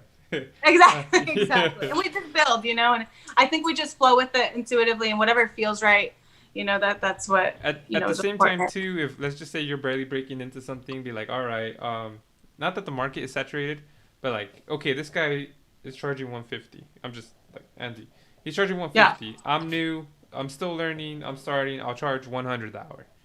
After exactly, after a totally. while, after I build up my clientele, my customers, my reputation, once I gain everyone's confidence and show that I'm more than capable of getting paid 150 the hour, then I might have to start charging more because Exactly. that's how it is. And Exactly. It's like you start at that like entry level, and then it's like, okay, you see what your feedback is, you see how it's working, and then you go from there, you know? So it's kind of like you start somewhere, what feels right, where you're not angry about it. Because I think sometimes if we don't charge the right, we'll be angry about it, and then you don't want to do it. yeah, or go take I've had yourself that over experience there. many times with hair people, and I'm like, woof, you know, it's a thing, but we work through it. We figure it out at Yeah, some point. you're like, dang, that was about 3 hours and I only made this much. You're like, that was not worth. Yeah, that was not. You know what I mean? But that's Yeah. a thing, and we go through that. We're human. I mean, And that's the undervaluing part too. But it's a fine line, huh? It's a real fine totally, line. totally. So Yeah. I'm gonna go ahead and this is pretty much towards the end. I'm gonna let for the viewers watching at home. Sorry, I haven't been able to read the comments, but so shout out to Laura Mendoza. That's actually my fiance. Senpei Aw, Todoroki, Anna hi, Mendoza, Lauren. Esmeralda Mendoza. They're the ones they've been commenting this whole time. They Oh, hi, guys. I guess they said they couldn't wait to hear your song. Oh, Esmeralda said she wants to go to New York one day.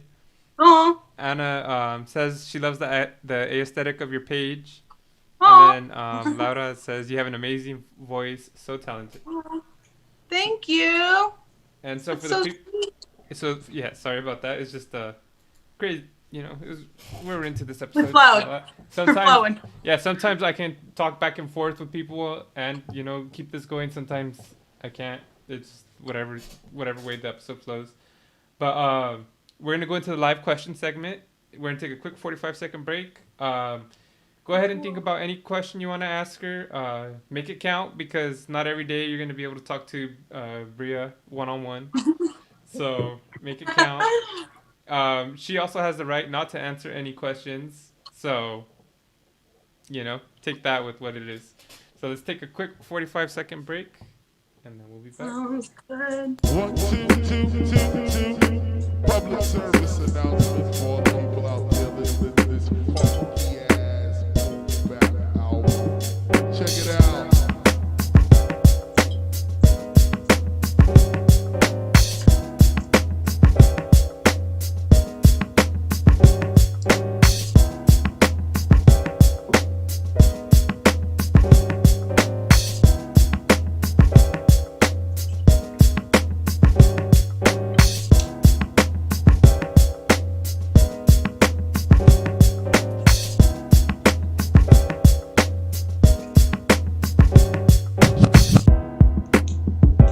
Okay, let's get back to the show. All right, so we're back. Let's see anything loaded yet. Sometimes it does take a little while, but I haven't seen anything so far. Um, actually, one of the questions I was gonna ask you, what's your sign? Can you guess? I'm like the worst person.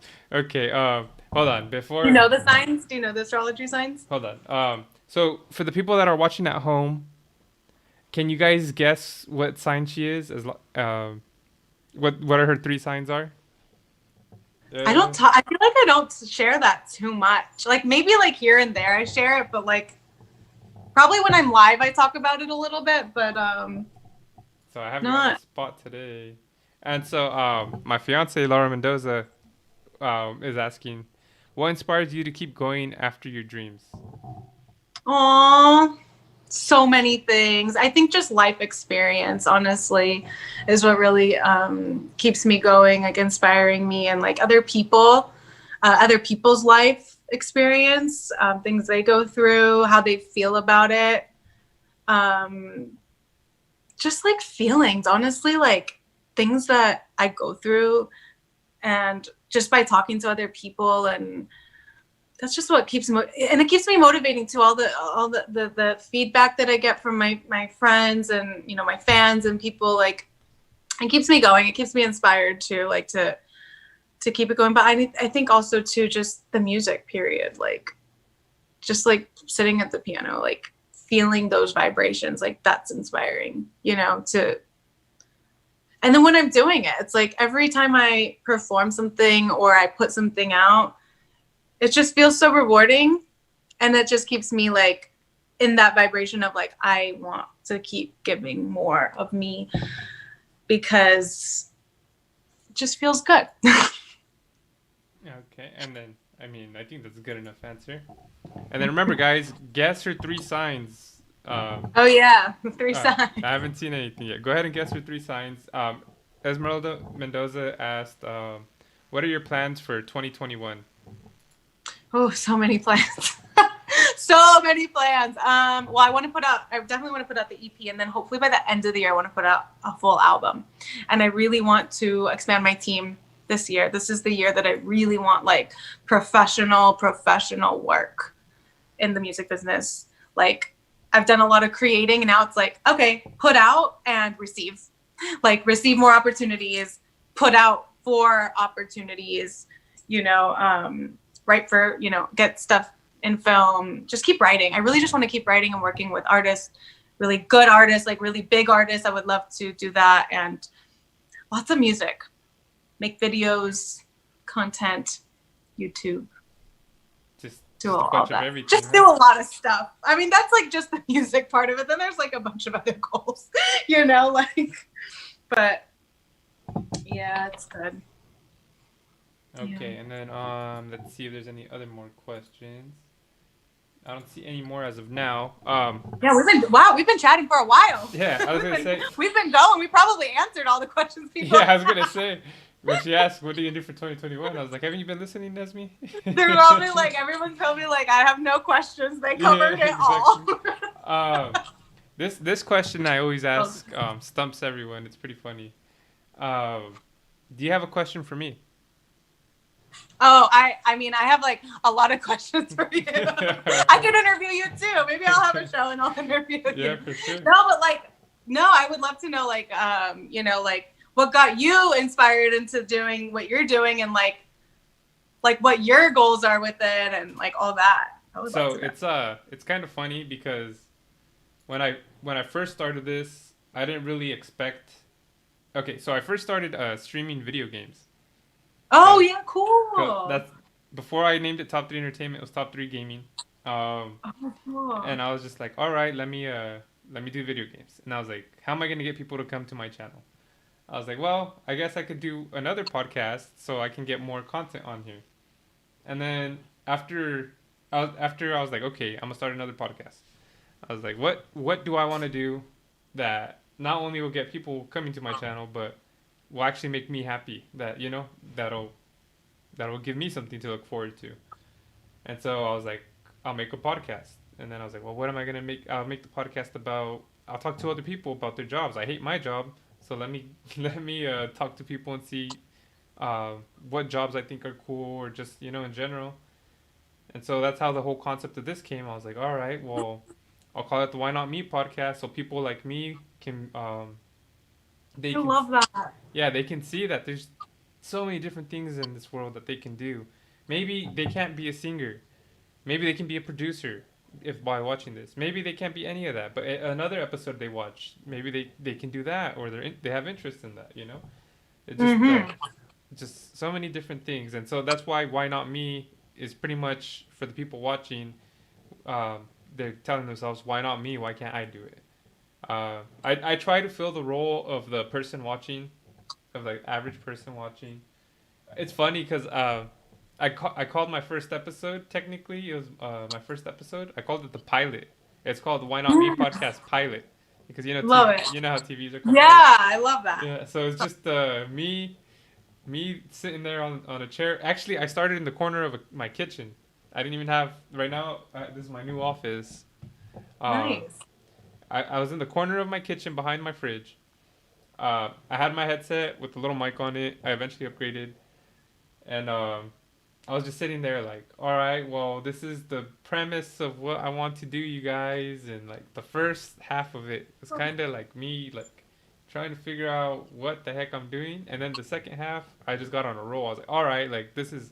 I need to start talking more. I need to pick it up. Like this is the vibe that I need to do. Nice. So I figured it out, and I don't, I wanted to do it live so people can ask questions, people can interact.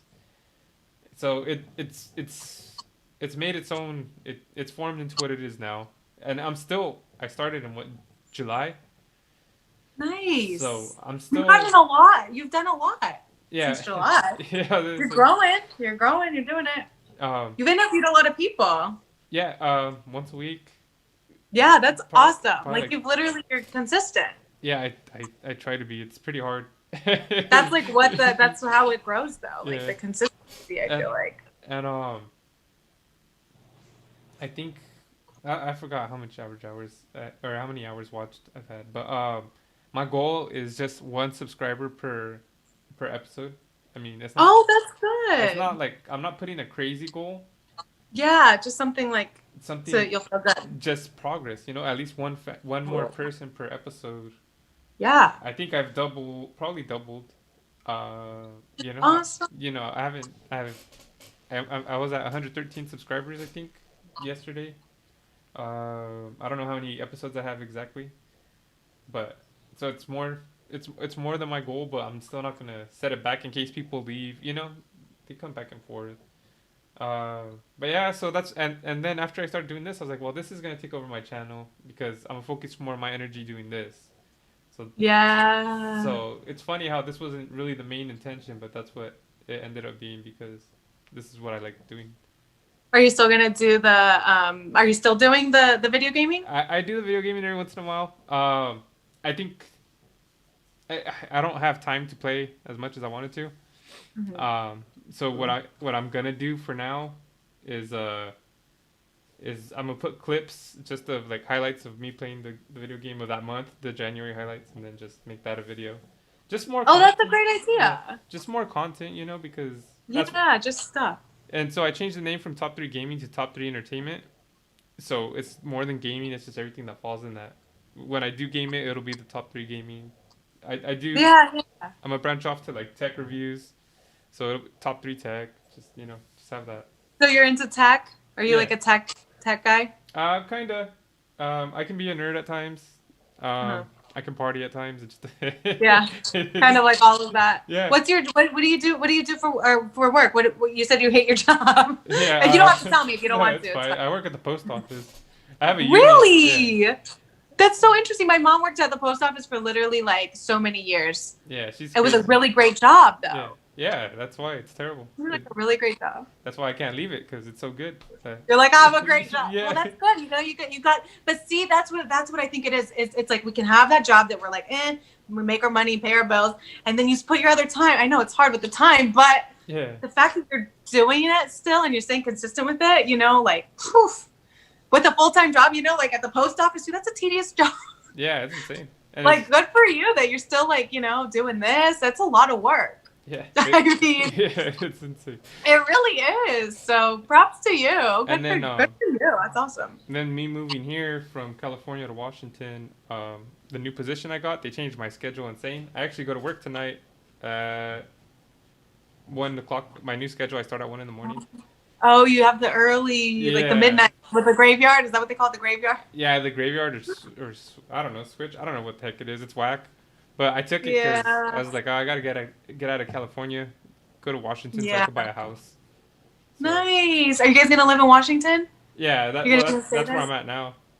So are you gonna stay in this house? The house that you're in? Nice. You bought a house? No, I'm at an apartment.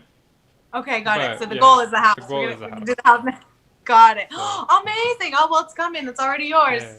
But the main thing with this channel is hopefully this will eventually become my main source of income.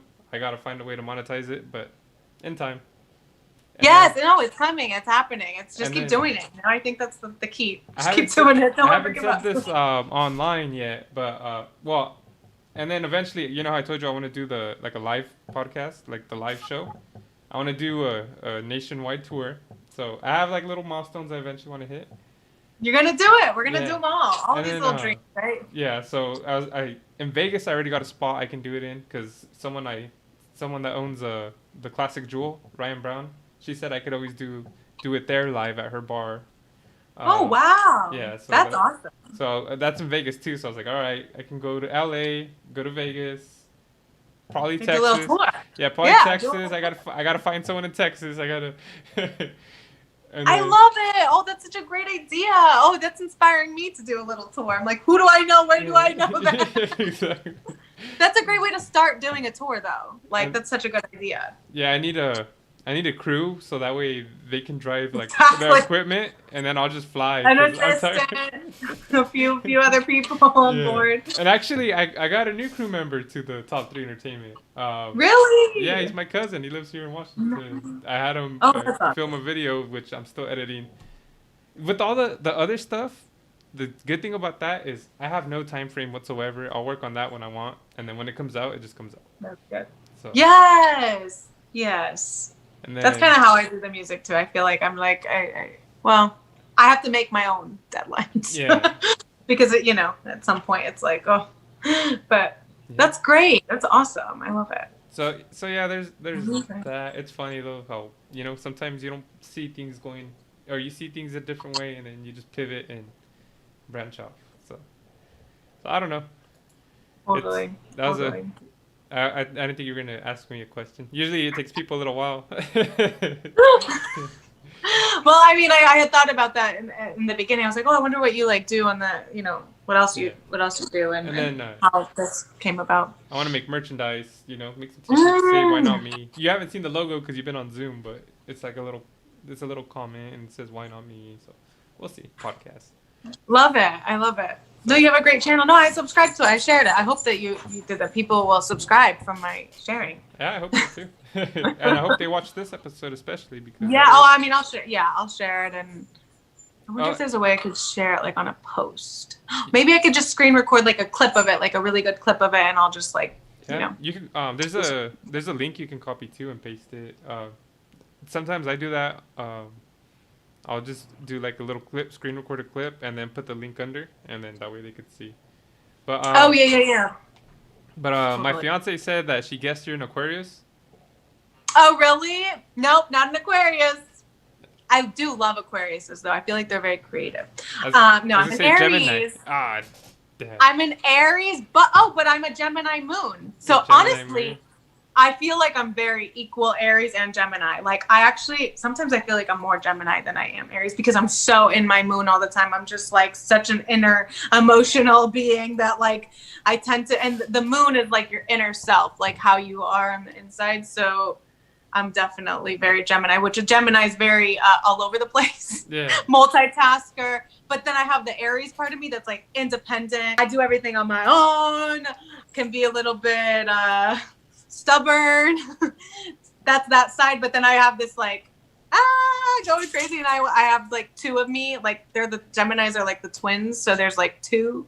Yeah. I'm like, that's my New York version of Bria, and then the Cali version Yeah. of Bria. You're East and West Coast. That's hilarious. Literally, I'm like, oh, that couldn't have been more perfect. I'm totally a Gemini moon. Like, And then they're in their houses, right? Their 12th house. They're when the moon. oh my god, and then that's all like a whole other thing too. Like, I there's literally so much. I literally intervied Andy. So Right. So he So, told like- you probably everything, yeah, right? and I You was like, just like, okay. did he do your chart? Kinda. Yeah, kinda. In the we It's so interesting. we kind of did that. That's kind of what we based it on. We talked about so him, cool. and he kind of did like a little sample of it during. Yeah. So. That's so cool. No, I'm gonna definitely watch that episode. Oh, and then this is actually I didn't say what I was gonna say that I haven't told anyone. So, what I'm eventually gonna I told my fiance what I'm eventually gonna do at the end of this year is it's gonna probably be the Why Not Me Awards. You And, should. yeah, and then I'm just gonna I have love like, that. so you're a musician. I have Patrick Hogan, and then I have Baby Girl. So that's three people there. I'll probably, just put. I'll just put like, who was your favorite episode? So, you know, That's a great yeah. idea. So then you get more like people watching your videos, and that's a great idea. And then That's awesome. and then I'll do like a Sorry if you're pre-recording. hearing my cat. No, Sorry. it's okay. She wants to. She's like, She's. I'm hungry. she's literally like meowing so hard in the background. I'm like, She's. okay. I'm hungry. Feed me. She's like, Yeah, no. Yeah, so I'm just gonna like whatever categories I have of people, because I'm a Raider fan. I have some Raider YouTubers on here. I'm trying to get more, but I kind of ran into a wall there. Um, but yeah, I'll have different categories. I'll have people vote on like, on Instagram, Twitter, Facebook. that's a great idea. And then just, Totally. and then I'll have like a pre-recording of. I don't know if I'll do it live or not. This is gonna be the part I'm trying to figure out, but of you accepting your award. Oh, that would be cute. Yeah. That will be so cool. So- Like, maybe they get it in the mail or something, like a little. Yeah, And well, yeah, I'll just email you though. they open the email right when you'll be like, okay, email sent. Yeah, so we'll see. Gives Hopefully you there's no time, Kanye moments. Oh, right. Oh my god. Someone just runs into the room real quick and they're just like, "Hey, I'm gonna let you finish," but No. Oh my gosh. but So yeah, funny. so that's a That's plan. awesome. Yeah, that's a plan. Just just have fun with it too. Yeah, keep it going. Any new ideas? I feel like that's the thing, as we live life, we get more ideas and we have to just follow our excitement. Whatever just feels like you're called to, just do it. You're going to come up with new things. Like, well, I think of something else next week. And it's like, we just have to discern like, okay, how do I go about this? What do I need for it? And how excited am I? Like, is it worth it? And then like, go for it, like there's so much stuff that can come, endless opportunities. We are so limitless. Yeah, and We're just infinite possibilities. you could get influences from anything.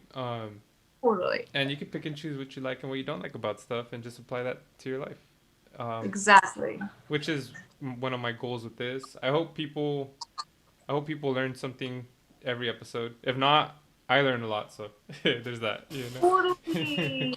And it's something that, I feel like as long as you feel fulfilled and you're happy doing it, and that trumps the downsides, because we always get our downsides. I mean, that's just life. But as long as it trumps that, we're good.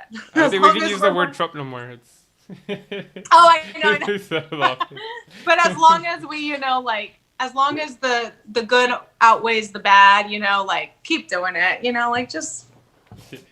We just keep going. Yeah. I agree. Follow that excitement. So I'm gonna go ahead and let you drop your socials where people could follow you. Any social medias, any YouTubes, any SoundCloud if you want them to follow that. Go ahead and use your time to shine. Okay, so you guys can follow. Well, mainly my links would be Everything Bria. Let's see, on Instagram, it's at Everything Bria with 2 A's. They did not let me put 1 A. It's so weird because there isn't another Everything Bria. I'm like, why can't it just let me have 1 A? So sometimes people think my name is like Bria with 2 A's. And I'm like, no. It's just because, anyways. Everything Bria, 2 A's on Instagram. On Twitter, Everything Bria regular. Let's see. Facebook is, the page is Bria, just BRIA. But the link will be Bria and Entertainment. And I think you'll put them all, you'll write them down the link. Yeah, I'll put them down in the link below in the description below all the links. So then there's SoundCloud, which is Music Bria. And then I'm on Spotify, I'm on Apple Music. YouTube is like a special link. So I think we'll have to just put that, I don't know what but that you could just find me on YouTube as Bria. You can basically, you know what it is though, Spotify is a little bit tricky to find me right away. You might need to search my actual song title, you guys, if you go on Spotify. It comes up with a lot of different Brias if you search Bria. So it kind of can be a little bit tricky. You might be able to Google Bria and Melendez. You might be able to pull up most of this stuff. that way. And then my website is www.briaan.com. And that basically has everything on there too. So if you guys get stuck, just go there. And there's the contact section that has, I believe, all my links. I'm on IMDb under Bria Ann. That's basically the name I go by. I actually really don't share Bria Ann Melendez. I don't really put my last name on stuff. That's like my official name. But my artist name, singer name is Bria. And then I go by like Bria Ann for mainly everything else, for credits and all that type of stuff. But yeah, that's about it. Let's see. I think that's, yeah. Oh, I just started doing TikTok. I mean, I didn't just start. I created the account a while ago, but I'm like, I should start doing TikTok. So that's everything Bria on there. So if you guys want some more little snippet type of videos, I've been doing dance videos on there now. And so I danced my whole life and I love dancing. So doing some dance stuff. And yeah, that's basically all the handles, I think. I got to take advantage of TikTok too, just because so many people. TikTok will be good for you. There's so many people on there. I know. I should probably put little clips on there. You could actually do it where, like, you post something and people can maybe answer you, or like they have the duet things where you can like kind of go back and forth with random people. That might be cool. You could ask like little questions. Smart. That's crazy. You know what? I could ask, who would you like to see? I could duet you on there. Yeah, exactly. Even. I could ask, who would you like to see on the Why Not Me podcast? And you could, and then you could, it could send, maybe people could be send it your way type of thing, or like people will. That's a really good idea because that's crazy. you can get to see. You know what? New ideas in the moment. That's you just come up with stuff, and we're like, oh, okay, how do we do this now? So yeah, TikTok is great. I know. I'm like, I want to get into it too. It's another thing, but no, I think it's a really great it's just so many people are watching it. I mean, why not? And it's like really easy for people to like get big fast. I have literally 2 friends that are going crazy, and I have a few friends actually that are just like so quickly. I mean, it's not like really. I mean, I guess you can take it as far as you want. You can make your videos very complicated, or you can make them the easiest videos. Yeah. I have one friend that goes really, really in depth with her editing, and then I have another friend who's just like, she's just posting like stuff, and she's grown literally. She already has like more than 1,000. She's been able to live stream on there. You have to have 1,000 to be able to live stream on there. I actually thought that was the case for YouTube, but you don't, right? I could already live stream myself if I wanted to. Yeah, before you live stream though, like if you do set up a live stream, or you do want to do a live stream, you have to like authorize your account 24 hours before. So if you're gonna plan something, like let's just say Friday, make sure you do the authorization, because if you go to do the live, and then it tells you like, hey, sorry, you have to wait a whole day, that might ruin your some plans, That makes sense. Well, good to know about that. I'll have to check that out. I wonder if I did that. I almost ran into that problem when I first started doing this, but I had practice Why Not Me podcasts, just like so I can run through the technical difficulties, and that was one thing that popped up, and I was like, oh well, it's a good thing I I did that. That's awesome. But I'm gonna go ahead and this is my little time to shine. Go ahead and give my socials. Yes. So everybody follow him. Exactly. I appreciate everyone that watched this live. To the people that did not watch this live, you should. You gotta ask questions. You gotta be part of the show. But it's okay. You can still comment. You can still like. You can still subscribe.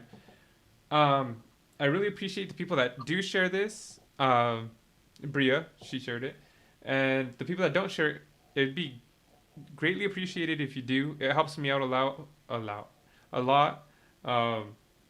The more people that see this, the more chances I have of other people seeing this. It's an algorithm that YouTube has. So I hate asking for likes. I hate asking people to subscribe. I wish I didn't have to, but it's the name of the game. All my socials are going to be down below. All of Bria's are going to be down below. But you can catch me on Twitter. On Twitter, I'm kind of more about sports on there. I talk more about sports on Twitter.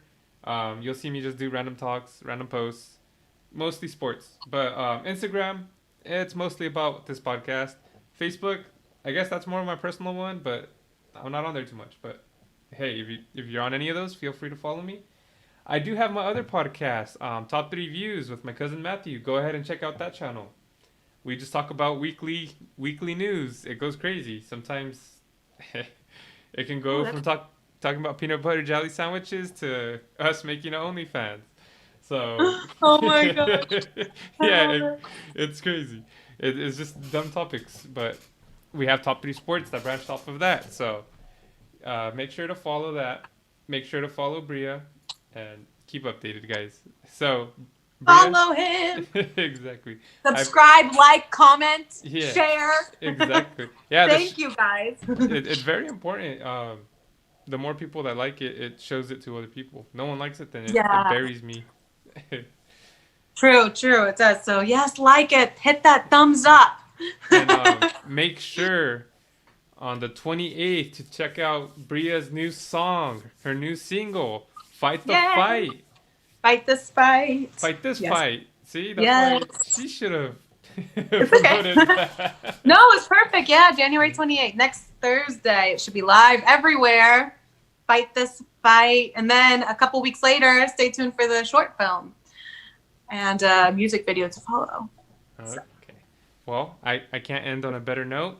I hope you guys had a good night, good evening. For the people that are watching this, have a good day, good whatever time you're watching this. I'm gonna go ahead and hold on to you for a little bit more after the ending, but let's get this going. Let's see. So Thank you guys so much for watching. one more minute